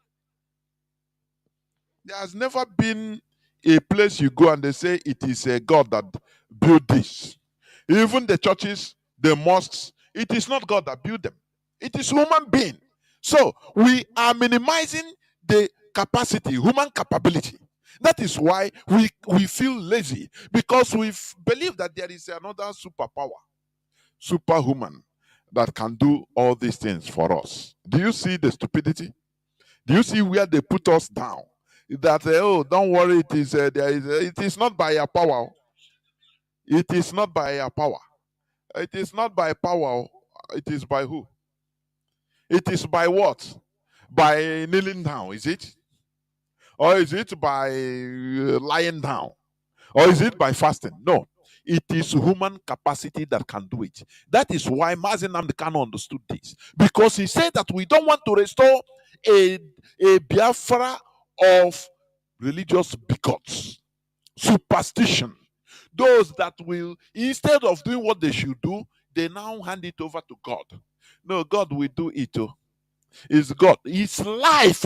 Let us remove ourselves from this mindset. Are you hearing me? Japan, you are hearing my voice today as I'm talking. Who built that? Is it God? Japan has no single no single natural resource. Instead, they are disturbed every year by different natural catastrophe. But being human being, they have to build their country to their taste, resisting that nature, that natural catastrophe, using knowledge in order to do what to counter the natural catastrophe. And today you are dying to go to Japan. Why? Because it is a place where they understood the power of man. Not the power of any god or any spirit, no, but the power of man. What I'm trying to preach in this platform is for us to be practical, for us to take care of our responsibilities instead of carrying responsibility to an unseen spirit. No, we are in a physical sphere whereby human beings are in charge. The aeroplane you are entering is human being that built it. Once you land at the airport, your stamps that are being stamped done by human being. If you are not allowed to enter, it's human being that will deport you. It is you, human being, that will do everything. Are you hearing what I'm saying? Religion make people lazy. Religion made people lazy because they believe that, look, they are made to believe, they are programmed to believe that, look, there is a higher power, mostly in our land, in Nigeria, that there is a higher power that is in charge, that will do everything for us, that will do it for us through miracle. Only our own is just to pray. Our own is just to pray. No, we need to walk. We are in charge. I want us to understand that we are in charge, completely in charge. If we succeed, it is we that succeeded. If we fail, it is we that fell. We need to take responsibility. That is what is lacking in Nigeria. No person takes responsibility of any failure. No. I heard that is it Interior Minister of Kenya has resigned because of what happened. The shooting, the killing. Can it happen in Nigeria? And SARS, did any government official resign? No. They will tell you, they will start claiming right. No, it is not me. It is. After all, there was one time Obasanjo was interviewed in Hard Talk in BBC. I watched it some years back. The interviewer asked him, told him that, are you responsible for the corrupt government, many corruption? Then are you responsible? Can you take responsibility? He said, no. How can I take responsibility? Am I the person that can I be here and be there? Am I the person that did any person see me collect money or do this and that? I'm not responsible. There, I detest the Nigeria, honestly. Even the interviewer felt somehow. How can an ex-president, other places, even failure, he takes say I'm fully responsible for anything? Macron's their failure, he took responsibility. Every other person, they took responsibility. But Nigerians, they don't take responsibility because they don't understand the power of man. Before you know, they start blaming it on one imaginary god or Satan. That's it. That is the mindset of Nigerians. And that is why everywhere is a quagmire. Because when you take responsibility, now you must act. Maturity comes with responsibility. I hope you know that. As a baby, you are not responsible. As a small child, you are not responsible because your mother is there responsible for you. They will bath you, they will provide food for you, but the more you grow, the more you are being viewed, the more your parents want you to be taking little responsibility. Have you heard when your mother will chide you?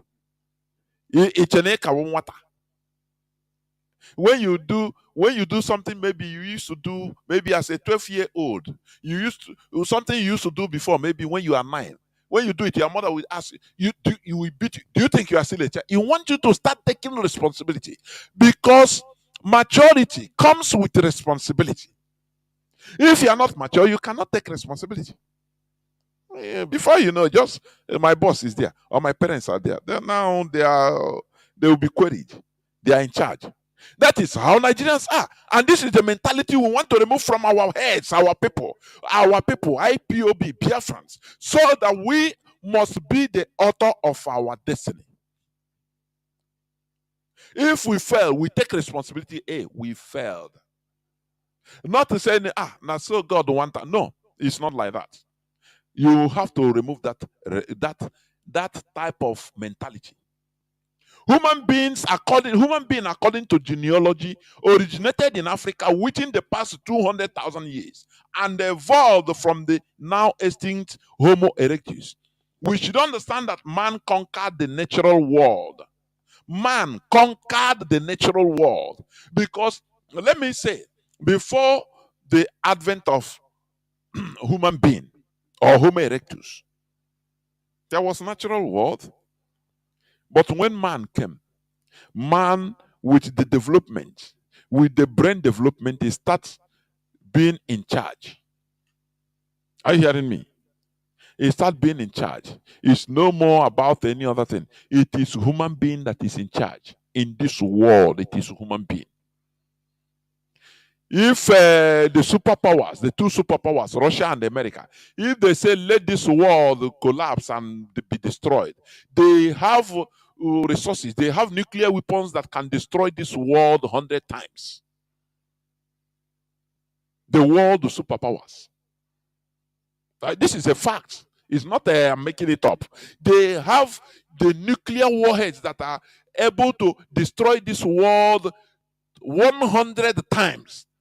This is according to reports, facts, and figures. So it's man. Are you hearing me? Who built all those things? Man. Who put the world order? Man. Who built everything you are seeing? Man. There is no place you go, they tell you that, oh, you see this place, see this beautiful house, see this beautiful city, see this beautiful system is built by God.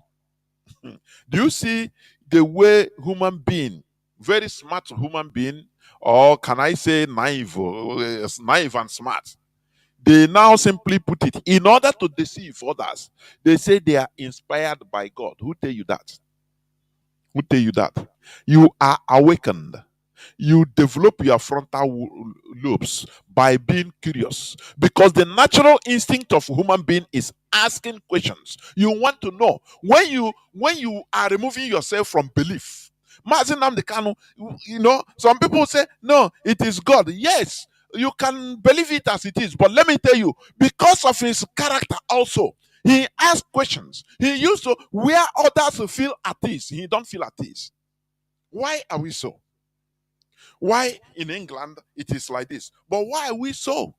Why in our place this thing don't work? Why there is no electricity? You ask questions. That England, is it no human being that built it? Why? You ask questions where others feel at ease, where others feel that let us enjoy. No, you start observing things and start querying yourself. With that, you put your mindset, you awaken your mind.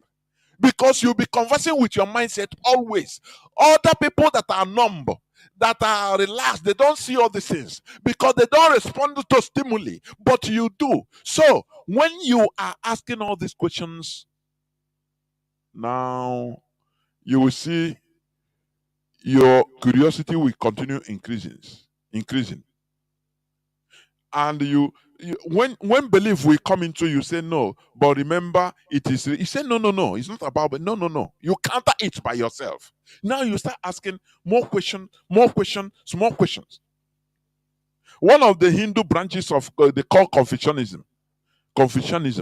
The founder is a prince, or he was a prince, waiting to be a king if his father died. But very nice palace, living as a prince in the olden time, medieval time. The founder of Confucianism is a derivative or a branch of Buddhism. And they have a book also. It's being written by that man. Do you know what? As a prince, he started querying himself. He has many unanswered questions. Where you go and relax and see something and you don't mind, he will see different things there and start asking himself questions. Why is this so? Why is this so? He has no answer to all this. So he was being perturbed by the princehood, by the activities of princehood. Oh God, remember this is the time the Queen of Sheba have to come and visit. So this is the time. And it was the time maybe he want to be in isolation in order to meditate. So all this prince of 18 start disturbing him. He said, you know what he did? He ran away from the palace. He disappeared from the palace and entered into a forest, not known, not seen by anybody. He entered there and started living with nature. He started eating raw food, eating anything he can scavenge inside the forest. You know, he said he was in a quest seeking for the truth because he was being disturbed of things, questions that he cannot answer. Now he needs isolation.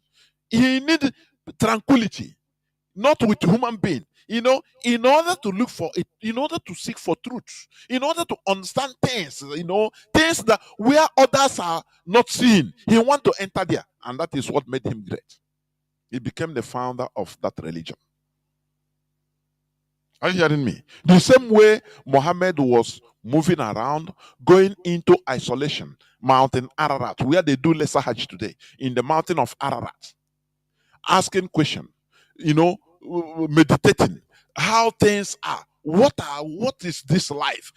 Asking questions that you yourself, from childhood till you are 100 years till you die, you will never even care to ask. But there are people that all these things disturb. You call when they stay, when you stir up conversation with somebody, or when you just are with somebody now, the type of conversation the person comes up with, it will tell you the type of human being the person is. And there are kinds of conversation I don't even like to engage myself. Instead, I leave. So there are things you ask yourself, you start disturbing your mind. And it's all those things that make you awaken. You will awaken you, open your eyes more. It makes you to continue searching. Because you feel that you don't know. Always you don't know. And how can I know? I want to know more. That is an awakened mind. It is not oh, God did it. No.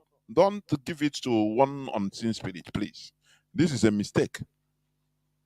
We need to understand the power we have as human beings. And once we understand it, now we use it. Because you cannot say you are powerful without using it. Do you see America today? Do you see the world power today, the superpowers? Because the power they have. That's why you talk the NATO is sponsoring Ukraine, and Russia also is building their own multipolar world, their own alliance. That is it, to show that they are powerful. Because you cannot be powerful and hide it. It becomes irrelevant. You are not powerful. Once you have power, you use it. And that is how they see that you are powerful. So, if we understand the power that is in us as human beings, the power we wield as human beings, we will be using it. Without using it, we cannot even, nobody will know that we have power. That is why, do you see why IPOB is powerful? Because we now come together in unison and, formed a family, a worldwide global family, that once we speak, if we say A here, everywhere in the world, it will be sounding A, and it will tremble Nigeria. That is why they are afraid of us. Do you see that we wield the power? Because we are human beings. We now understand that we are powerful if we are together. And that is why we preach. United, we stand. We come together. Now we have power. That is what our adage says. So why can't we use that power? If we fail to use it, which means we have no power. Because if you have power, you have to use it. Only weak person used to cry to God. God, don't worry. I know if you do anything, but God is seeing you. That is, all those things is for you to be happy. That at least there is somebody who you are superhuman that is seeing the person. Is to make you happy. It's a psychological state to make you happy. So that tomorrow, if the person coincidentally say, hey, my God is punishing him, is life from the pit of hell. Your God is not punishing him. If your God has power, you will make a statement. You have other bigger enemies that you can make statement and become you are God. We make you enter Sorok and destroy those that are destroying us. Are you hearing me? If it is like that, your God can make you become superpower. Or by your command, and there will be nuclear weapon everywhere. You command, there will be electricity. Why is it that every other things have protocol, but it's only when it comes to, some things now you become fantastical, fantasies? That is a question. Everything in this world have protocol, the way, the process. That is it. It is human being that that does it. It is not by any spirit. Please let us. The earlier we understand this, the better for us, so that we take responsibility. As I said, maturity comes with responsibility. As when we take over and say, look, if we fail, now we fail. Now that thing will spur us into acting, to act, into more actions, to make sure to double our efforts in order to attempt to reach our goal. But when we continue holding the whole thing, heaping it on God, on Chukwokike, it's him that can do it, not us. You are lying to yourself. You are deceiving yourself. I am telling you. It is high time we understand it. That man conquered the natural world. Man built civilizations worthy of emulation. Man is the most powerful creature in this planet Earth. With this knowledge, why are we lagging behind? Why do we call our unseen spirits or unseen beings to do things for us? It is a sign of weakness, a sign of ignorance of our true self, our capacity, our capability, and the power of man. The awakened mindset understand that belief or religion is primarily meant for control, for galvanizing people together in order to channel their capacity and capability towards one direction. We are in a physical world where man is in charge. Are you hearing me? We are in a physical world where man, human being, is in charge and nothing else. Nothing else. If you, argue, if you doubt me, tell me, give me proof that another thing is in charge. Tell me. It is high time we take responsibility and understand the power we possess as human beings. We are in charge of this world. We can make positive changes. If we are lazy, now catastrophe will befall us. It is our fault. It will become our fault not to act. Are you hearing me? Religion makes us docile. The religion they give us is to feed us with docility, with fantasies, in order to make us believe that there is a spirit that will make it for us. That don't worry, relax in your inactive, in lack of activity. Relax and be lazy. One thing, don't worry, it's a miracle. Miracle will happen, and Biafra will come. It is only our actions that will do it. Are you hearing me? If you want, damn it, miracle. But it is we that are the author, or that will be the author of that miracle. It will not come by itself.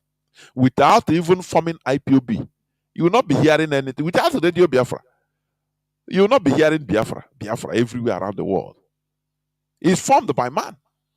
Activities by man. Administration by man.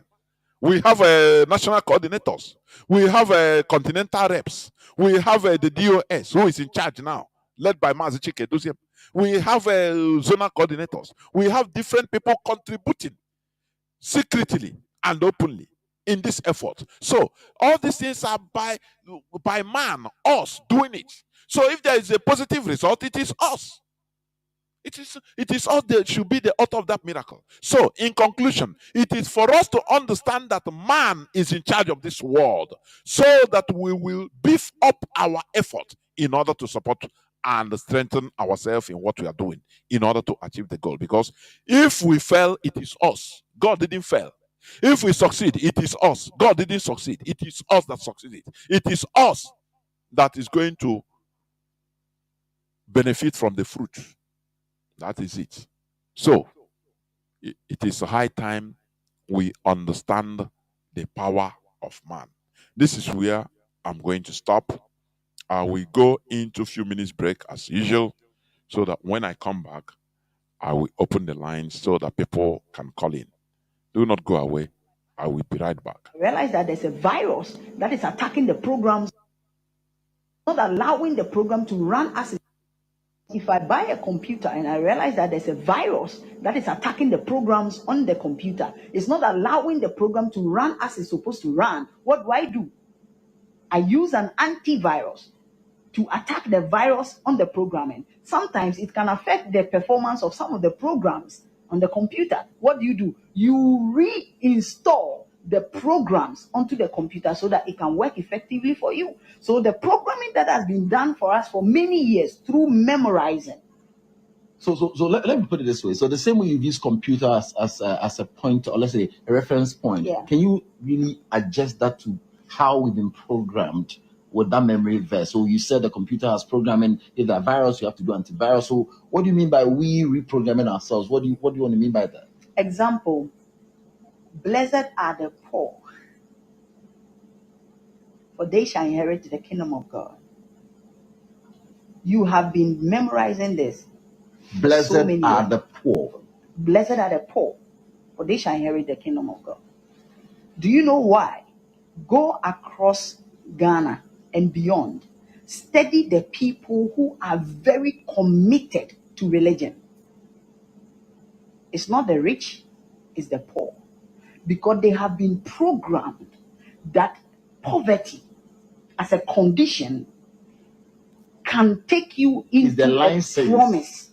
To that promise. That is greater. That is why some interpretations will urge you and tell you that your future glory cannot be compared to your current suffering. So therefore, by projecting into the future glory, you do not care the state that you are living in. Pain, but the poverty, as a matter of fact, is not a condition. It's just a state of mind. So it is the mind that is poor, not the lifestyle. But the mind's condition, because it's been programmed to accept a certain way of living. So that programming will now reflect the kind of surrounding and condition you want to live in.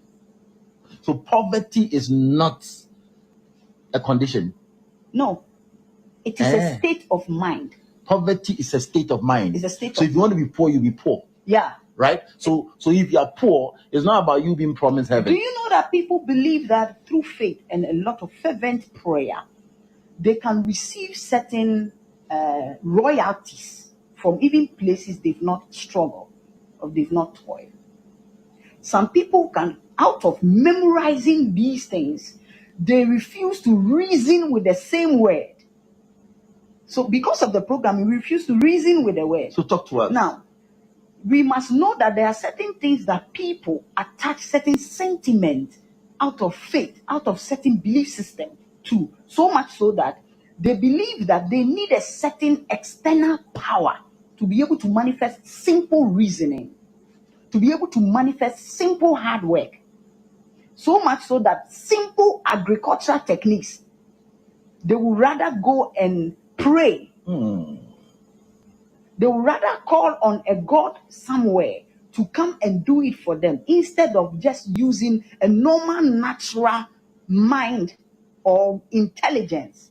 So checking the seasons, knowing that this is not the right time to plant maize, he would rather pray even that dry season and still force the maize into the soil. Forgetting that there are people who have not even come to the knowledge of your faith, yet they are able to do well in the same field that you find very difficult to be progressive if there is no external influence or energy or power that you call God. It doesn't mean that the concept of God is bad, no. But we have cultivated a habit which has registered into the subconscious. It's part of the programming. When you tell your child that what you are doing is wrong, you are hurting your brother, and your brother will feel the pain of what you are doing to him. So you don't have to do it. Go and apologize to your brother. It's a programming you are giving to the child. You are programming the child that you are doing something to a brother, and that brother equally feels emotions, has emotions, and will feel the pain. If you tell your child that what you are doing to your brother, God doesn't like it, and God will punish you for doing this to your brother, it's a different form of programming also. Instead of using personal feeling and the pain, you're rather referring that thing to God, that God rather doesn't like it. So this child will grow up and will offend his or her neighbor and will go and kneel down and pray to a God because he or she believes that he has offended an external God that will punish him or her, but not the brother, because it's a program. Over the years, your mother and your father has been telling you, like when we went to Kumasi, I asked them, how many of you were born Christians? We had majority. You see, how many of you were born Muslims? How many of you were born traditionalists? Then I asked them, were you truly born a Christian? When you were coming to this earth realm, were you tagged a Christian, a traditionalist, a Muslim? Somebody told you that you are a Christian because you came into a family, you came into a society. This is where you pick the programming of I am this, I am that, I am this, I am that. If you weren't born into a Christian family, you will never call yourself a Christian. So it is a programming you have received that make you feel that you were born with a certain belief system or born with a certain faith. So the programming we are talking about is something that we must keep reciting to ourselves. So, that we have to work on it. Let me go back on this child example you did. So if I am training my child today, if any of them offend the other, I should rather tell them, apologize to your brother. Exactly. As you hit your brother, it is paining him. Yeah. So the same thing. He's feeling the pain. You're feeling the pain. So you shouldn't refer it to a certain God that God will punish you for doing that, but rather tell the child that your brother is feeling pain. If he does the same thing, it is you. So you rather apologize to your child, your brother, than to apologize to God. That's it. The same way we do with our children when they offend us. When they offend us, instead of sitting them there, letting them know the extent of the pain that we are going through out of what they did, we rather attribute it to God. This thing that you did to me, God will never forgive you. No, he didn't do anything to God. You are programming the child to feel that whatever the child does, he is offending a God externally. It's the same programming we were given, that the sins of Adam has been visited upon generations. If you are a father and you have a property, and that property is for you, you share the property to your children, and then now you have a problem. You are in debt. That is where all your children will also have to come together and gather resources to support you. Is that not it? Assuming you are a father, you have a property, you didn't share it with any of your children. Squander it. You have not even squandered it. You still have your property. Yet, when you go in debt, you call all your children and tell them that this debt is yours. Make sure that you settle the debt. Will they be happy? No. So why is it that Adam's property was not shared upon every generation, but his sin was shared upon every generation? If I buy a computer and I realize that there's Welcome a virus, back. This is Radio Biafra House of Service coming to you through Radio Biafra London. My name is Mazi, Jonathan Chinedu from Olu province of Biafra land. We are here live and direct. Today is the 13th day of July 2024. Our lines are now open. Our lines are now open. And our direct line, as usual, is +1 213 328 6224. I repeat, +1 213 328 6224. Our WhatsApp and Signal line is +61 405 142 547. I repeat, +61 405 142 547. You can call us and give us your view. Even if it is opposing view, it is still welcome, as long as we are all here to learn. And we do it in a very civilized manner. We learn from each other, please. Remember, I talked about understanding the power of man. We must understand it, the power of man, that it is man that is in control. Nothing, not any other spirit, please. It is man that is in control, not any spirit. I have callers already waiting. Caller on, let me see, signal. Caller on signal. Can you hear me? Welcome to the program, Mazi. Can you hear me? Yes, I can hear you, Mazi. There Good evening from here. Mazi. Welcome to the program. I hope I'm coming out loud and clear. You are. Ganiru. But Mazi is repeating. I'm hearing what I'm saying. I don't know why it's like that. I don't know. Your voice is coming out repeating after me. It's coming out crystal clear. Unless you drop, if it's disturbing you, but it's coming out clear. But if you can drop and call back. Okay, let me continue. Okay. Let me continue. Go on. Mazi, we have listened to you this evening, and all that you've educated us about what we should know and the way life's supposed to be, not the other way around. We want to just say, keep on doing the needful. History will remember the input you have done in this struggle. Fellow Biafrans, lovers of freedom, my name is Mazi Akas. I'm calling from Austria, and I have the indigenous people of Biafra as IPOB National PRO. Mazi Jonathan, the last clip you played before you begin to pick calls, the woman is making a lot of sense, and what human beings should know and the way it's supposed to go.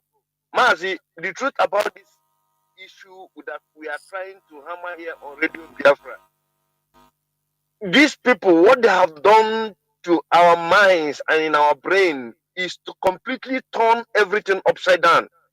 Instead of human beings to reason with their frontal lobe, we are now reasoning from our anus, which is very, very bad.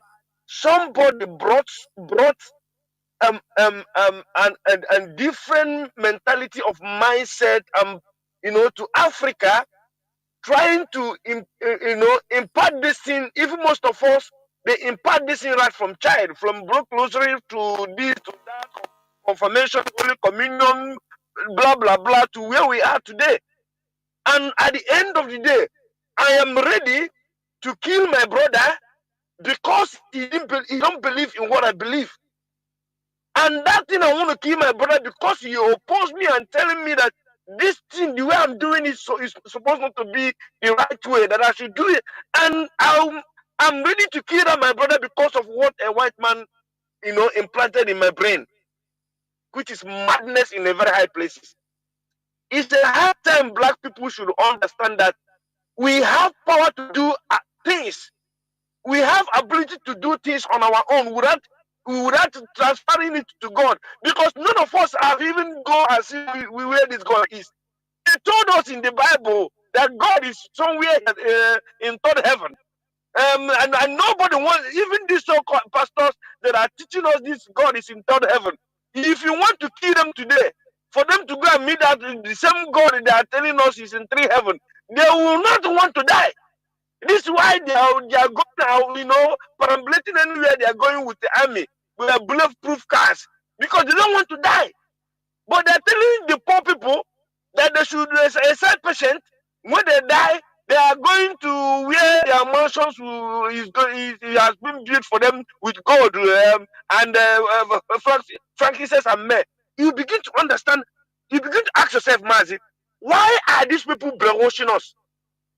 Why are these people, instead of telling human being what we should do as a human being, Mazi, they are telling you the other way around because let me reply to your question before you continue. Say, why are they brainwashing us? They are doing it for easier control, for them to control us. Because once they are in charge of our mindsets, they are in control. The funny part of this, or how can I say, the sad part of this is that they inserted this program in us, and we now took it as our way of life. It is our life. Everything we are doing, our business, our enterprise, our works, our everything. Now we are seeing it as it is through that we are getting daily, we are getting up daily. You understand? So it becomes our life. So it is a way of control and nothing more, for them to have dominion over our lives. That is it. Because the world is like that. Right from the beginning, the world is a world of domination. Anyhow you can do, they impose the religion on us. They killed us in order to subjugate us to this religion. So it now became part of us. Reprogramming it is not going to be easy. You see the fight. It's like that. It's not going to be easy. But what we are trying to make our people to understand, to think, have common sense. Because the more you think about all these things we have been believing since, I am telling you, the more you insult, even the more I insult myself. I say, why should I believe this at the first place? But life is like that. Once you become mature, now there are things you were doing before, you will now say, okay, you know that you were naive. So that is it. It is for subjugation. Mazi, go on, please. Mazi Jonathan, I said thank Chukwu Abiyama for this radio Biafra, who has been the mouthpiece of, a common man, that today our mindset, the way we reason, is no more the same. Mazi, I want to integrate by saying that I was discussing with a white man here in Austria, and he was asking me because he was asking me where am I from. I told him I'm a Biafran. He said, "Where is Biafran?" I said, "Biafra is a part of Nigeria, the eastern part of Nigeria, southeast part of Nigeria." He told me, yeah. He remember about Biafra kinder, Biafra children. I said, yes, it is in my place. It happened. Now he was asking me, how are we doing now? I said, things are getting worse every day because we are still part of Nigeria. We are fighting for independence to free ourselves from Nigeria. He was telling me, but we have a lot of mineral resources. Why is it that the government is not doing anything? I told him that the problem is not about the people. The problem is that about the program that the government themselves have programmed themselves to make the people poor. So and when we are having this discussion, he heard me say there is something wrong with a black man. He turned and looked at me. But he told me, but you are black. I said, yes, I am black, but the way I reason is not the way other black people reason. Something is wrong with us. The same this government who are treating the people like this, their children is here in abroad. They came here, they buy houses, their children is studying here, and they will come here and see the system that human being operates, that human being built for themselves. And there are people, they set a law that everybody is abiding on that law. They will come here, they will have security, they will jump into train, jump into buses, respect the law. But when they go back to Nigeria, they will become a tiger. Look at Wike after killing our people. Mazi, I'm sorry I'm digressing. After they kill our people in Obibo, they gathered themselves. I don't know where they gathered. He was singing Lena Kamo, Elena, and they were laughing. Why are they doing this thing? Because after committing this crime, they will come out of the streets. The same black people they kill, we will be clapping for them. And we're asking, when are people going to change the mindset to understand that the type of life we are living today is being cost on ourselves? If we want to be good, it's in our hand. If we want to be hungry, it's in our hand. If we want to get a bad government, it's in our hand. No God is coming to do it for us. This is why here in Austria today, every of their children are living like kings and queens. Right from the day you are born, your parents will be receiving money until that child gets to 18 years. No stop. There's no month. The government will tell the parents, and we are not going to pay this money. is made by human being, not by God. 24-hour electricity made by man, not by God. Good roads built by man, not by God. Mazi, as long as black people cannot be able to reason on this way, that we cannot understand that the power lies in our hand to do this thing, every day we are calling God. Even if I'm the one that is this God, one day I will send the thunder to kill them. If this God have mercy on human being who cannot reason to do things by themselves. Mazi, we must keep on shouting this in. Gradually, Africans are beginning to understand that we can do things on ourselves. There is no God that is coming to anywhere to come and do it because we domicile here. We are in charge. We are in charge of this world. We must continue. I am happy that our people have begun to understand what we are doing here. You can believe whatever you want to believe, but all we are saying here is that we are in charge of this world. No God is coming to do what man can do for themselves. Bless you, Mazi Jonathan. Thank you for giving me this opportunity. There were Mazi. There were, of course. Once we realize that we are in charge, honestly speaking, our attitude will change for better. But the more we continue thinking and believing that we are not in charge, it is God, it is some spirit we need to call to help us to do it for us, as it is written. I am telling you, we continue being a mess, a quagmire. Caller on direct line, can you hear me? Welcome to the program. Thank you, my lord. Thank you, Mazi. Mazi, I have a different opinion. Mazi, go on, please. You are welcome. Thank the last caller because I said it all, but I have a different opinion. Mazi, my opinion is this. Where I come from, I'm an original Igbo man, a Biafran. The proverb that says,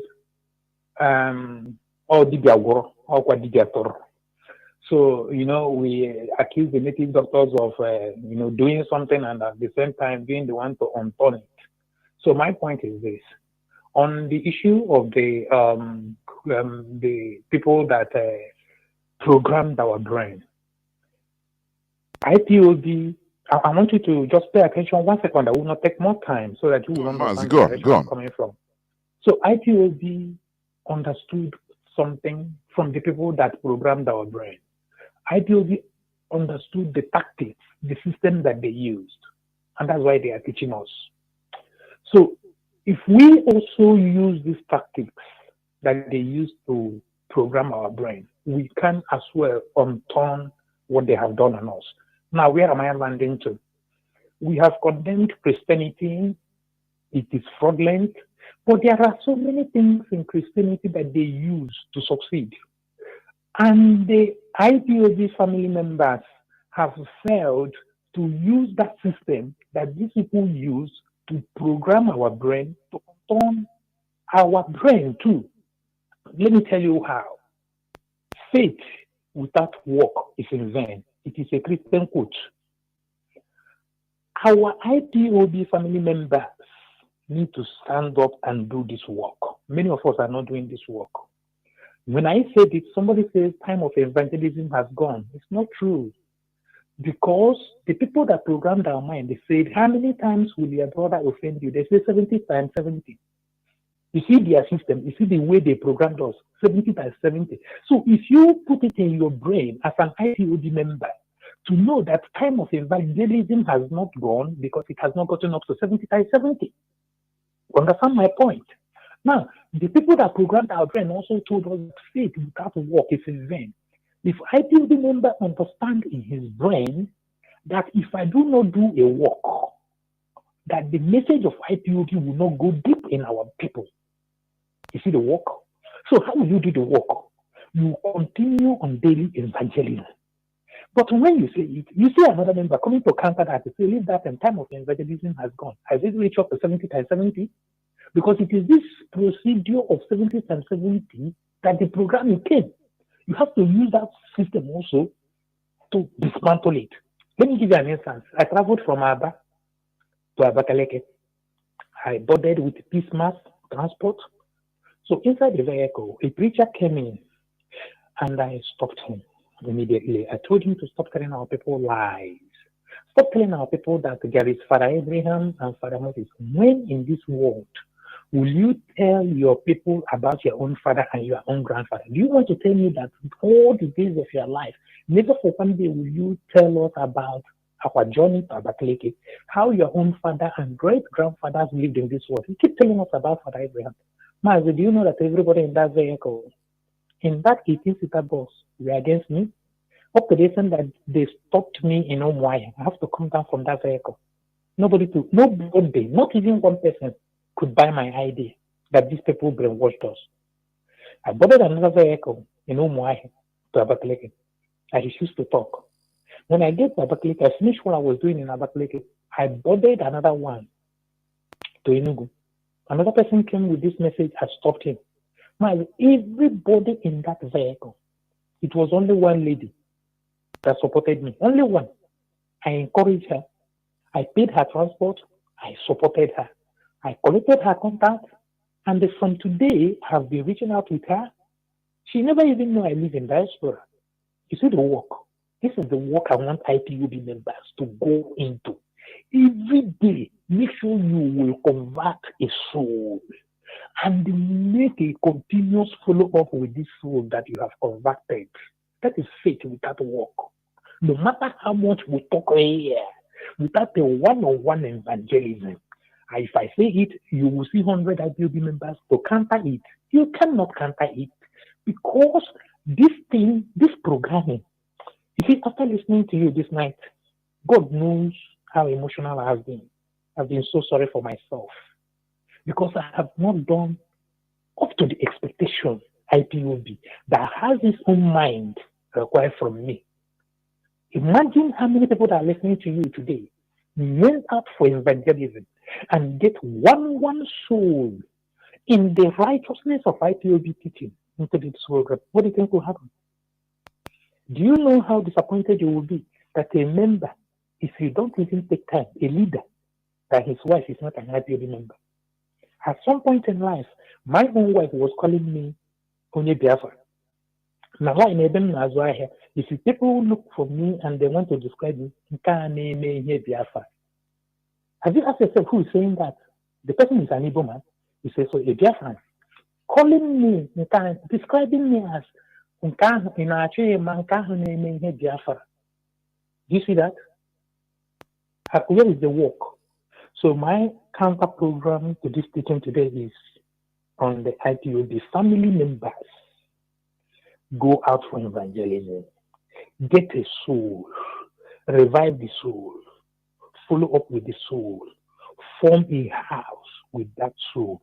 Let him continue listening. Let the person, let your soul join you today to listen to Mazi Jonathan. My Lord, with that, we will make a progress. We will revive souls. We will form a stronger and a healthy family. Thank you, my Lord. Dear Mazi, I don't know why I'm not your Lord, Mazi, please. But let me say something. Biafrans, we are funny, honestly. Let me say something, Mazi. I understand what you said anyway, but let me tell you this. I know you are listening from the background. Yes, I know. Let me say this, Mazi. When you say that Biafrans are not doing the needful, many hardcore Biafrans are doing. It is an exaggeration, I will call it. I am telling you, people are preaching individually. If, for example, as you mentioned, if you didn't maybe say this on air that you went and preached in a bus and or stopped a preacher like that, why are you deceiving our people? If you didn't say this on air, the people will not know. You understand? The same way people are doing things underground. They don't say it on many don't say it on air. So I don't completely agree that IPOBs are not working. Many people are working in different capacities. It's not everybody. Let me tell people this as you're hearing my voice. What makes a nation is not a church or a mosque or Monna meeting. No. A nation is composed of different types of people. We are one nation. Both the mad people, they are all important. Ndiara. Nations without Ndiara, with even a nation must have criminals. I don't know. I don't know what a nation, a country, you must have criminals are part and parcel of it. If you go to the most developed nations, countries, like in Scandinavia, in Finland, in Denmark, they are, according to world statistics, that is the most developed countries. It's not America. In all these places, the most civilized people, they have criminals in prison. It doesn't matter how they put their prison very well, but they still have criminals. Different. So this is a nation. What am I trying to say? Let us not be myopic. Sometimes we make, is it overstatement or understatement? Because we don't see it. Everybody is important in this struggle. I say everybody. Both those that are lying down, both those that are jumping up, both those that are swimming in the water. Everybody, people must not be the same. Don't use your character to standardize. That is, if you are not doing like me, you are not an IP. No, it is very wrong. That is wrong assessment. We must have people that are, hiding. They are also important doing their thing. We must have people that are open. We must have people that if they come, it's only they can hit you up. Even if you talk about, they slap you. Physical violence is part of it. We have people also that are very calm. So do not use your own thing to standardize and say, if you are not doing like me, you are not doing Biafra, or you are not a hardcore. No. People have different methods, because this is why it is a nation. You understand? I have come to understand this. When I study much about this Israel, how they made it, because it gives me concern. I ask question: how do this country, in the midst of very enemy countries, but they are still progressing? I come to understand that the work they are doing on the ground, unknown warriors are more than known warriors. Is Israel. You understand? That is how it is. They went underground mostly in Israel, in Israelis, in order to achieve where they are today. You see people that are doing secret work, sacrificing their lives and being spies. Many you see Israeli spies that are converted to Islam just to get what they want. You see them. Ordinarily, you would think that they are saboteurs, but they know what they are doing. They are getting information that is helping the country. So you see, people are playing different parts. Let me take this caller on direct line because he's paying. Mazi, can you hear me? Call on direct line, please. Go on. Please call us on WhatsApp. I will come to you. Please continue holding on. Caller on direct line. Are you there? Yes, I'm here. Good evening, sir. There we Mazi. Go on, please. Yeah. Good evening, Mazi Nnamdi Kanu. Good evening, Director of State. Good evening, Mazi Kraleki. Good evening, our mother today that came on air this evening before now. I want to thank every one of you fighting consistently to bring this to fulfillment. Honestly, sir, your presentation is a good one. I run into the understanding of the willpower of a man, like I will paraphrase it, on this planet and also in the case study of Nigeria. And I realize that it is a pertinent thing to, start extracting some, ideology that will make us understand that we have chosen, because I also attach choice in all this, symptom of a man who has his willpower, rightly. It's as a result of choice. Why am I saying this? Okay, before I continue, you are talking about, when you're starting off, you talked about this issue of the Fulani using, what was his name? Ebola, the Ebola president of Nigeria, to establish a ministry called the Ministry of what's it called again? Livestock.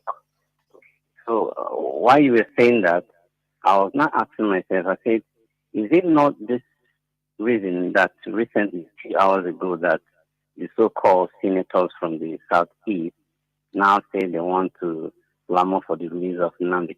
Because they have seen it that at the end of the day they have gone indoors to negotiate on how to, generate another or clone another body of Biafra restoration, so that they continue with their way of, extravagant spending in the Senate House and all that, the particles of politics, political seats. Why I'm saying this is that, why is it that our people who have read so much, which means there is no importance to the Western education to our people down here, not to you people out there, down here in called, should I use the word? I don't know the one to use, is it Biafra or Nigeria? Why is it that we are not attaching, replicating that educational quality if we think is the hierarchy of every fulfillment of any state on earth, to be seen as a powerful country or a powerful nation or a united nation, whatsoever one Nigeria is being captured to be? Why is it that they cannot emulate this ideology in the lifestyle of Fulani? Okay? Because for them coming out at this moment, after decades, after years back, who are they scared of? Who are they scared of? Are they scared of Fulani not, ruling them off from that seat of Senate or governor, or from the residual, like local government? As in, what are they scared of? Are they telling me that if their children have been killed all this period of struggle, that they wouldn't have stood up to say out something? You see, the last time I called on this radio station, you encouraged me so much. You said, sometimes I allow my emotions to take me off background, not to bring out whatever I want to say. And I sit back, I look at that, I say, yes, this is true. Because out of pains and feelings that I have for some certain issues, I feel hurt, and by being vocal, I will not know when it's up the line and all that. But I thank God for persons like you. And also, I'm just talking about this ideology of religion, attached to this struggle. I think it's one particular thing that we have done that is perfect than any other person, introducing the knowledge of religion, how it has been good and how it has never been good. Then I used to say something, and maybe if I ask you questions, I struggle not to say out the things I want to ask, because some people out there may not be strong enough. They are those people that Paul call in their scripture, they are the bone chewers and those the snake suckers. Some of them don't understand why we ask the questions we ask. We ask because they sit at their complaints, not coming out bold to ask the questions. So we ask as if we are against our struggle, for them to know. And I thank God for the perfect knowledge every one of you, the ministers on this platform, have, giving us the best from your side to solve those serious challenges that they have out there who do not want to join this struggle. Whether they like it or not, they are listening to this radio, and they are learning more than we itself are learning. And the only problem I have with them is that they don't come out to eulogize this struggle in their own little way. They don't do it. They only sit down and criticize and make jest of themselves. But all I'm saying is that, please, I will appeal when Biafra is restored, which I know is here already. Please find a way. If you and Mazi, what's his name again? I think. I forgot one of the presenters too. The early morning presenter, Mazi from Olo, God Almighty. Okay, if two of you can be the minister of history, please, and religion, I want such ministry to be created when Biafra comes out, because a lot of things are happening. Sometimes in that context, Let us bring out some clergies and the politicians, sit them round, other elites, sit them round for a little argument, not by quarreling, so that people will begin to name. Imagine me asking a question, who created Ibere from where I came out from, in our little clan platform. Till today, they've not answered me that question. I'm telling you, for like 2-3 weeks now, they've not answered me that question. And I have elder men in that platform who would have said it out. But you see them early morning, they will send this program of this is early morning, chapter this, verse this, read this, and God answers your prayer. I don't know why our people are messing up their life without sense of reasoning. So all I'm saying is that your lectures are clean, and it has been helpful to me personally. And I think it is also helpful to those who love good things and who their hearts are clean in this struggle. Thank you so much. I remain now very much. Goodbye. Mazi. We must continue. We must continue spreading of this gospel, because this is, if not the most important part of this restoration, education, enlightenment. Mazi Nnamdi Kanu said this, that look, the mistake our forefathers did, the flag independent forebearers, they made the mistake of not accompanying their fight for flag independence with education. And we are seeing the result, the bad effect. So that is why Biafra restoration started with enlightenment. So that it is now, once we are being pumped full, now the pressure will be in us, we burst out. That is how it is. And the people should not be discouraged of how people are responding. Let me tell you, once you talk to many people are proselytes. Ndi neso. Wherever people's majority, they don't even understand. But let me tell you, the word, only let us continue to talk with love. It's not a quarrel. It's not fight. Just make your point. You see, in all those multitudes that I think that they shout, some of them will go and start thinking. I have seen many of them that say, look, yes, at the first, I shouted, they say this and that, but after, the person once he go into his home, once he go into his quiet place, he will start, that thing you said will continue ricocheting in his mind. You understand? Just continue sowing the seed. Sow the seed, don't worry. That's it. We are all one people. We are looking for a better situation. A better situation for us to thrive. That is it. For love, out of love. So once we are sowing the seed, I am telling you, I bet you that seed is not a waste. One way or the other, it will germinate. And you will see the person later, he will be referring to, he will say, even when I was in a bus one time, somebody said, but I violently refuted him. I was one of the people that, but later on, and he didn't know the person again. Later on, that word he said, I start thinking about it. That is how things are. As long as we are not fighting, it is, our people bow to superior arguments. That is why we follow Mazi Nnamdi Kanu. Don't you see how Mazi Nnamdi Kanu was talking at the first time? With insult. He's insulting, but he's insulting the stupidity of black people. That is it. Beyond that, you say, what this man is saying is true too. That is what attracts you. That is what attracted us. And the rest is history. Caller on WhatsApp, you have been here for 20 minutes plus. Can you hear me? Please go on. Caller on WhatsApp. 50 cents. Can you hear me? Yeah. I can hear you, Mazi. There we go. Good evening from here. My name is Ben Okekechi Gozuri. I'm here from the city of Italy. Mazi, let me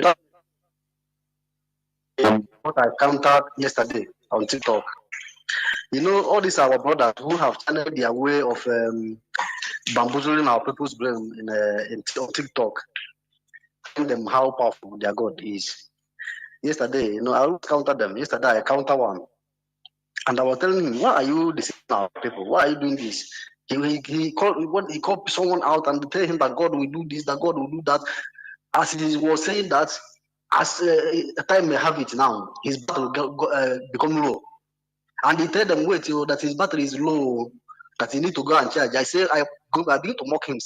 So your God have power to do all these things you are telling people. But he cannot charge his phone battery. To charge your phone. Yes. He cannot pray miraculously, the phone will charge. Power. Mazi, can you imagine? So he abandoned them and go and charge his phone with reality. Come back and see telling them that God. I tell them, this deception is when you accept them, you deceive him. You understand? Young, but I served mass for computed 15 good years. I was thinking that Mbaka is that powerful that he can heal HIV. I'm telling you honestly, because I do to graduation, I see people, I see if anything happened to me, I'll go to Mbaka, he will heal me direct. But today now, I know that all this is a scam. This is a scam. Just like one of my friends here now, he told me that where he hustled here in Italy, in a supermarket. So an Italian that's him money. And he said, he said, thank God that man come back and collect his money. He said, oh, go and ask that God to give you that money back. You understand me? So, they know that they're different between reality and superstitious. So what I'm saying, Mazi, is you see this gospel is making headway. If you go to Facebook, if you go to TikTok, anywhere you go, our peace. Anybody who is telling you that he's not entering, the person don't know, maybe he doesn't change, doesn't look around. Me, I follow up. This gospel is people are changing, people are repenting, people are seeing the reality, and they are facing that reality, man. So another thing I want to say is this: these are our governors. That is, I don't know if they are, should I call it cowardness or wickedness, or they don't care about us. That they will see the terrorism of Fulani men, how they slaughter thousands of people in space in our land. I don't know, Mazi, I cannot just understand. I swear, this one he passed my brain. I'm telling you, Mazi, this men are wicked, but we must continue by speaking. Maybe people will be repenting. So, Mazi, let me leave you here now so that other will contribute. I don't want to take your time. There were. And when you talk about our politicians, you also talk about our people, the way we behave. Carry one ordinary person that have been suffering the brunt of everything. Just just social experiment. Carry him that have been suffering from even Fulani headsmen destroyed his farm. And he have been calling, oh, governor, you don't do nothing. No, you people are wicked. You don't help us. Carry him and make him a governor. He will even do this. He will do the same thing. So you see that is the politics of Nigeria. People should understand that system controls person. System controls individual. Let me stop here. Let me pick this call. I think maybe it's the last caller. Caller on signal. Can you hear me, Mazi? I can hear you, Mazi. Good evening from here. There, Mazi. There, Mazi. I want to make you have said a lot of things this evening. This is me calling from you. Mazi, let me begin from things you say about the human, the power of a man. To me, there's three principal things that make up a man and intelligence. One, memory. Two, the ability to process information and to act on it. Three, the ability to solve your problem without consulting anybody. These are the things that I see that constitute intelligence. And To me, in all these things now, judging to what the governors are doing, Soludo has proven that academic accomplishment is not intelligence. Different thing altogether. So they can speak a refined English, speak it to the level because they learned this in many years. That's why for me, you see these actors, these people acting movie and all that, I don't see them so much great or so phenomenal because I've seen where they're acting from. Before they get through to a particular word or tense, they might go about 10 or 15 times. Even the register will be high with them because they didn't comport exactly where they are going to comport. So these the things they couple many times before they become perfect. So I don't see them so exceptional. So people see them as celebrity. I don't look upon all this thing. Even though singing music, you sit down for 1 year to write music. You go 1 year to write music. And when the music come out, I celebrate it.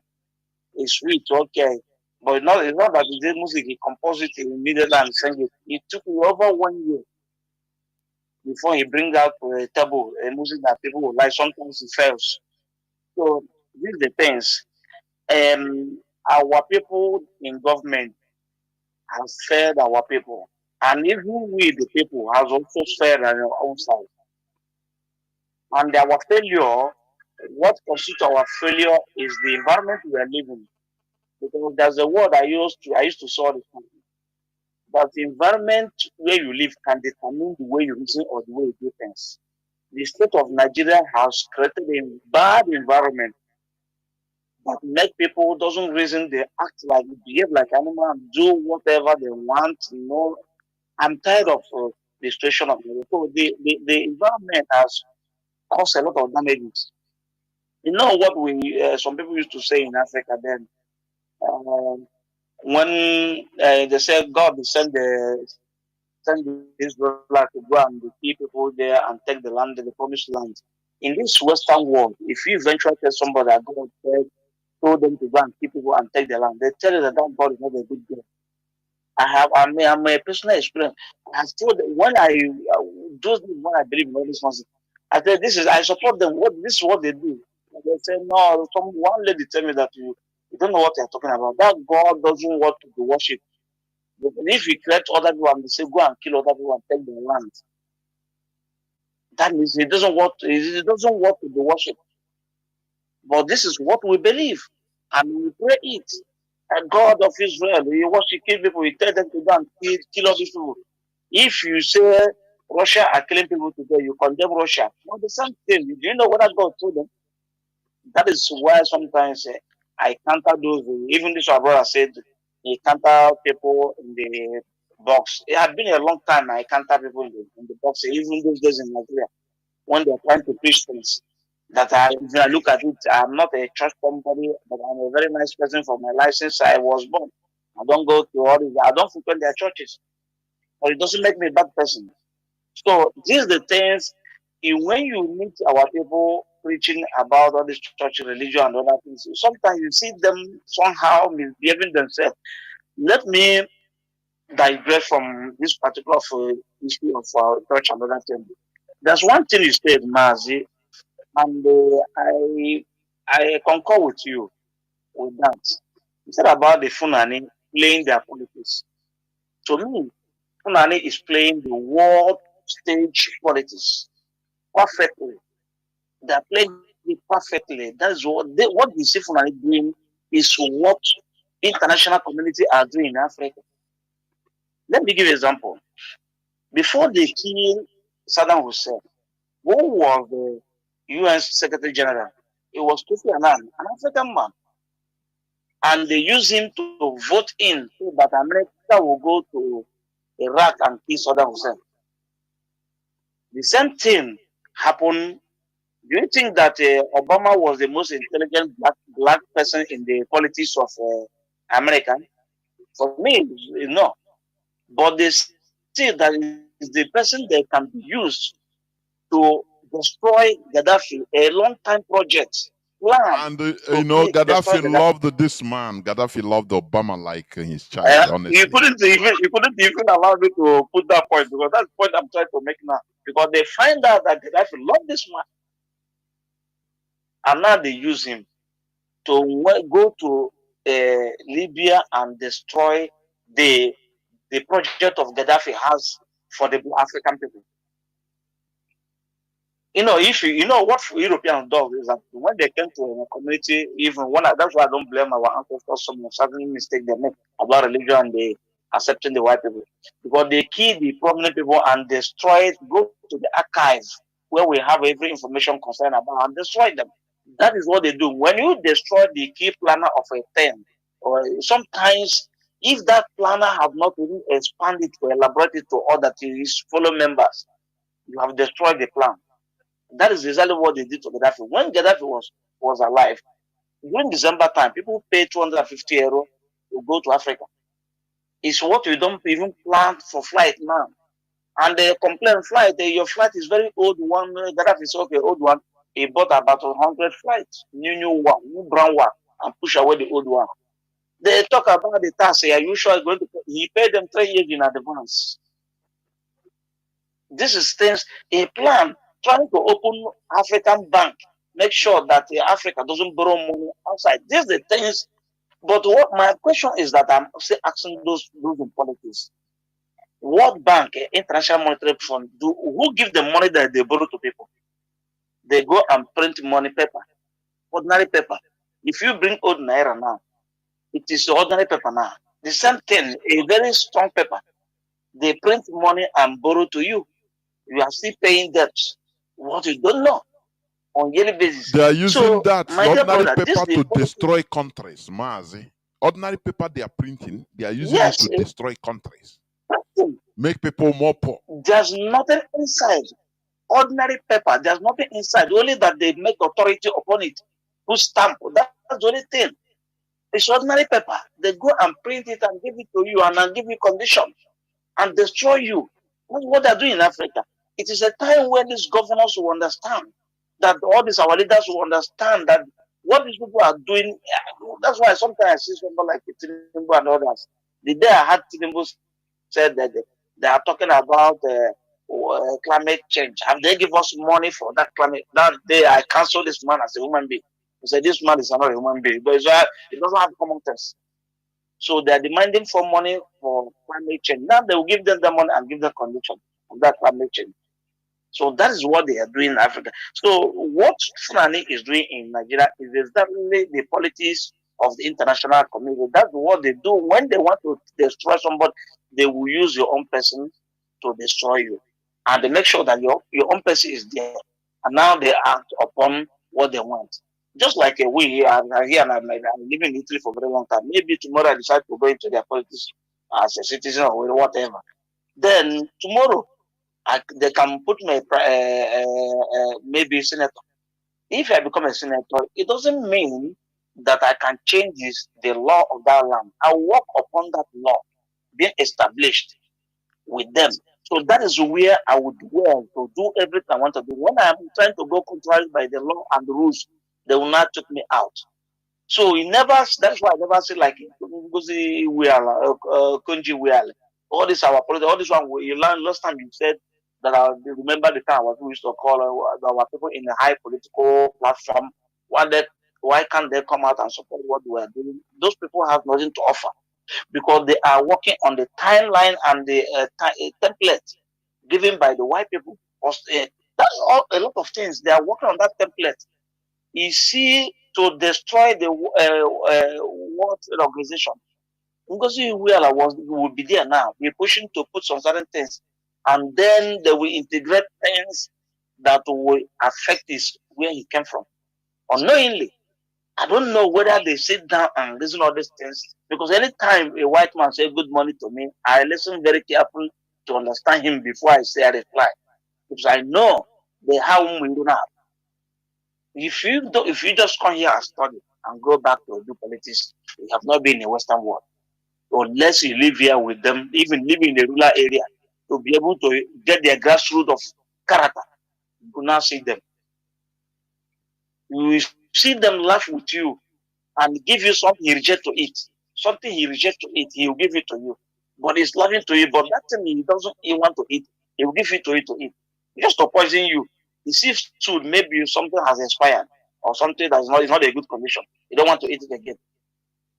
But when he see you, he will like to give you that thing and tell you it's good, eat it is good. But he himself doesn't want to eat it. I see that person as enemy.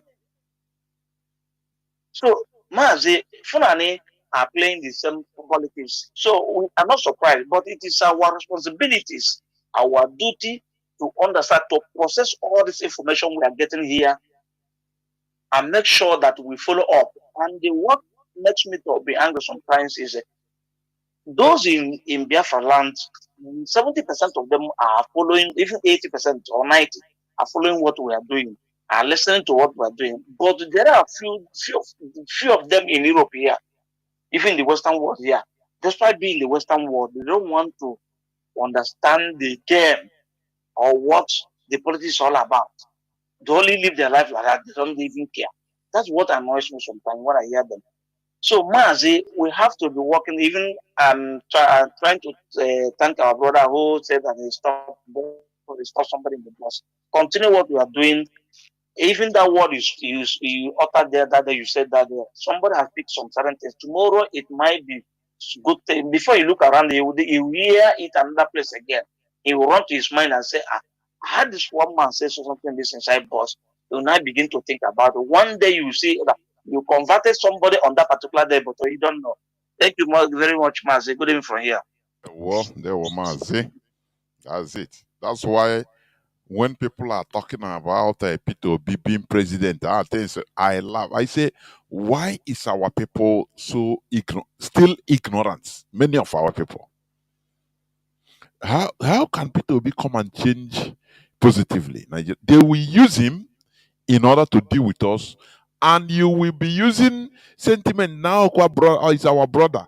Anything he do, you keep quiet now, so that we don't destroy his presidency. And the Fulani will destroy everything. I am telling you. You don't know these people. Caller on WhatsApp, you be the last caller. Can you hear me? Yes, Mazi, I can hear you. There, Mazi.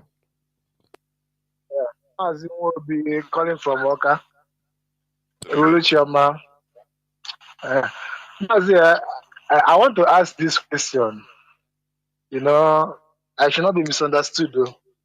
You know, knowing that it's left in our hand to get this thing that we are fighting for.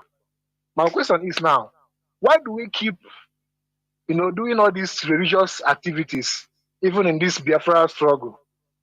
So why can't we stop all these religious activity and focus on the task ahead?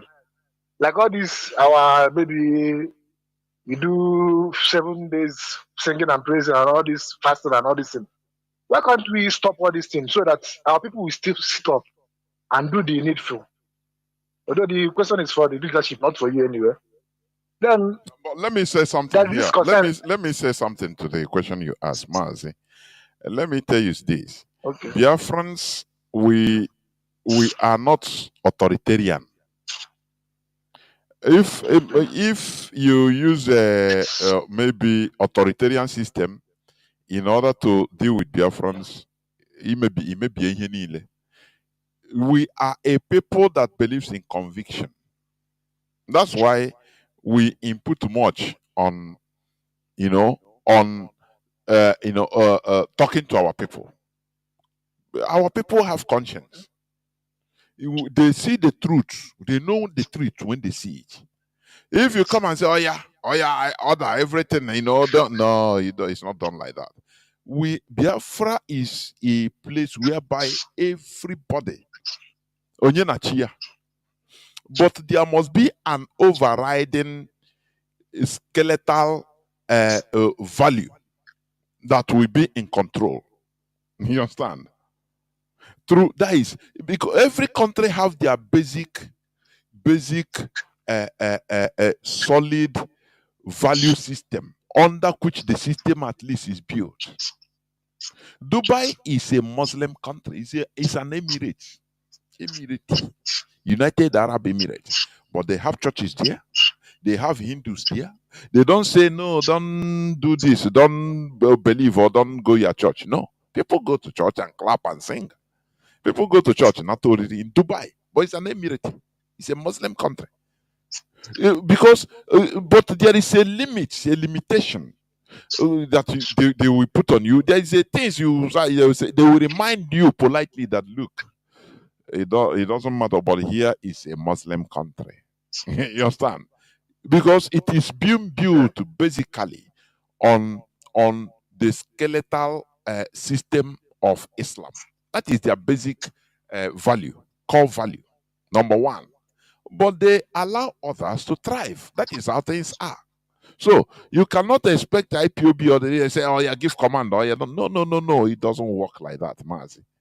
Let everybody. The more you see, do you now realize that the rate of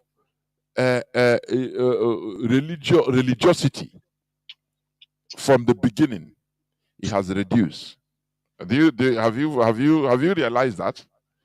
It is not out of cohesion. Yes. It is not a command given by the leadership or no. But conviction, people are seeing things and they are now being fed up with other things. People are being convinced on this way or the other way. That is how things work.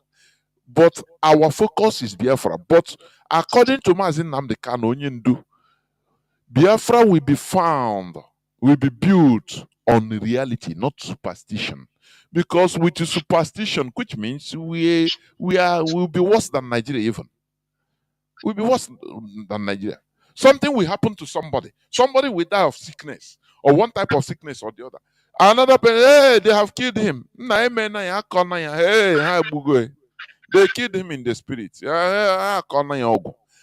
And they will carry the person, go bury like that without no autopsy to find out what is the real cause of the sickness.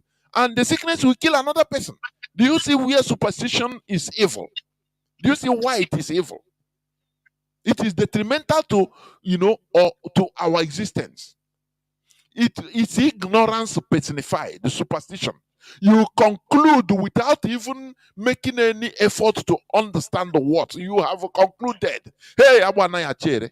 Hey, your enemy. Now the person will believe that because everybody must have a perceived enemy or real enemy. Every human being. So, one, you now find out that the person that is sick, instead of going to real hospital to diagnose what is the cause of my sickness, he already believed that so you see that it is simply stupidity that we are trying to remove from our mindset. Forget about how people are turning it. Mazi, there will go on, please. Okay. There's what's happening in this Nigeria now that is getting me worried, and I don't know if people are seeing it. I mean, you see the rate of accidents that's happening now, mostly in this eastern part, and people are praying. Buildings are falling. I don't know why. If you enter social media, before you scroll down, before you get up to 5 posts, you will see a report of missing person.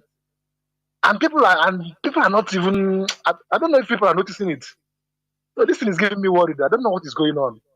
So, Mazi, thank you. Let me stop here. What is going on is Nigeria and nothing more. That is why we want to get the hell out of there. Whatever you are seeing is Nigeria going on, nothing more. So that is why we want to get out of that place. It's a hellhole. No person cares. Buildings collide. I saw a building, I think in Benue, a school that collapsed and killed. Still counting. Everything, nothing is controlled. It's a hellhole. Nothing is controlled. No system in place. What people cares about is looting, being into government office and looting. They don't care. You see, that's why even Nigeria makes me, looting, looting, abhor religion.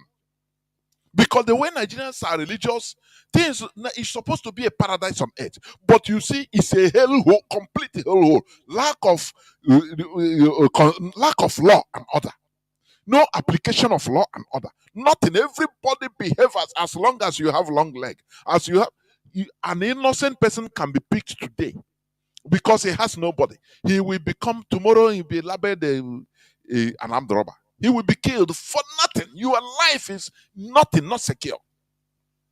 And the real criminal, I saw somebody, I think, whether one person confessing, arrested a criminal.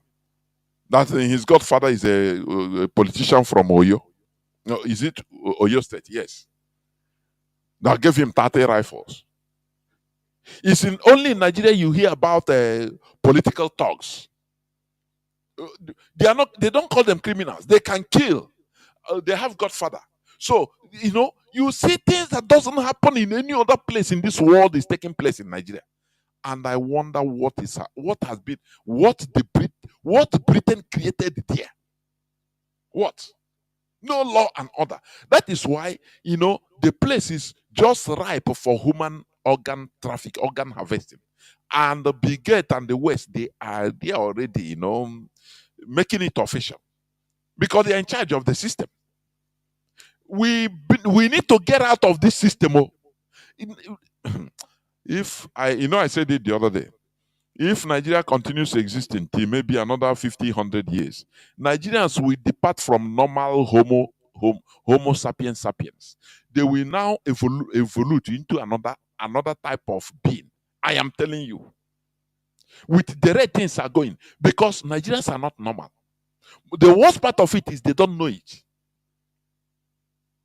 I have a friend that is in the zoo now. When we talked yesterday, he said, my brother, people here, they don't even know. When you come, you see that people are not normal. But people, that there is no life here. People are not living life. But they don't know. They don't care. They don't know. Everybody is on superstition. Oh, God, help me. It's God. That's why you enter bus. Oh, it's God. People will come and preach to you. It's God that will help us. It's God that will lead us.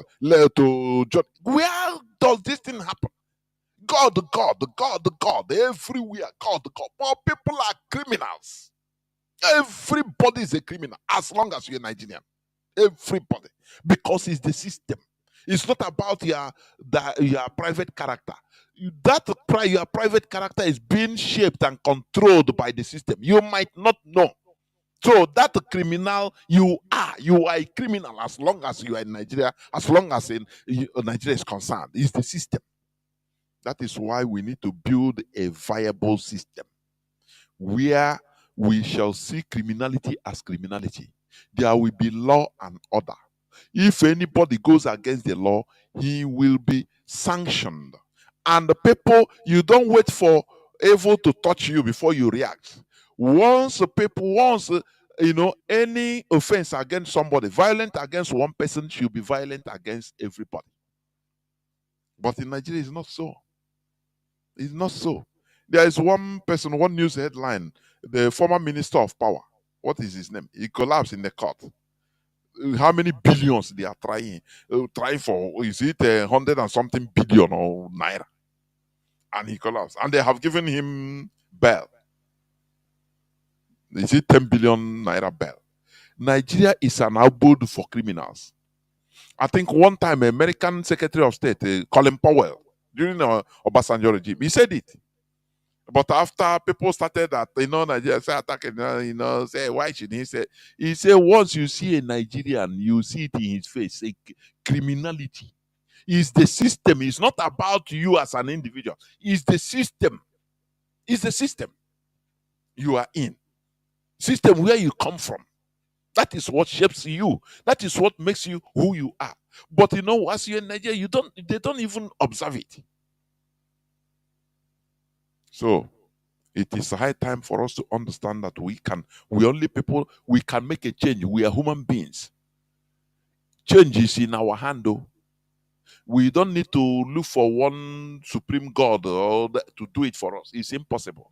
Nigeria, people are calling on God, Allah, everything. In the motor, in the car, even in the aeroplane, no, people will preach, God, let us pray.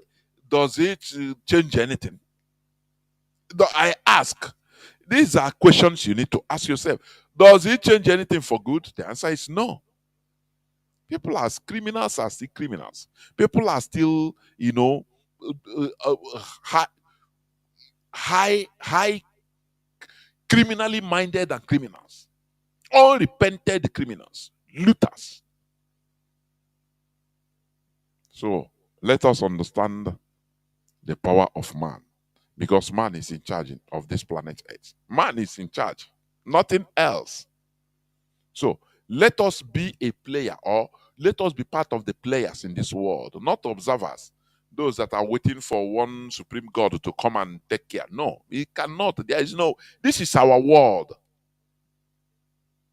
Don't be too much concerned about where you are going to go after death.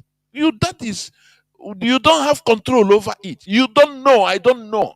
Where were you before you were born? I don't know. You don't know.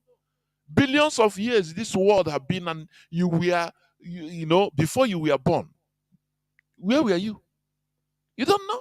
I don't know. Why should it be? What should concern us is this present world we are in. How can we make it a better place so that we live and be happy? That is it. As collective, we be happy people, not a happy person in the midst of mad and useless millions. Only you, you are waiting, you are happy. No. We create an environment that is favorable to all and sundry, where meritocracy rules.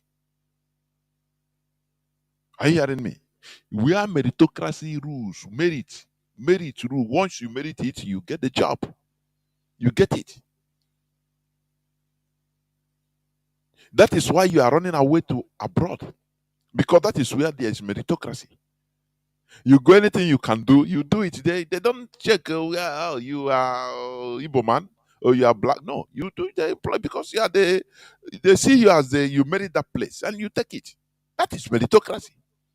Unlike in Nigeria, where there is clanism, tribalism, you must have contact. Everything is about medieval Stone Age system that you cannot understand. Stone Age system. Let us build a vibrant society.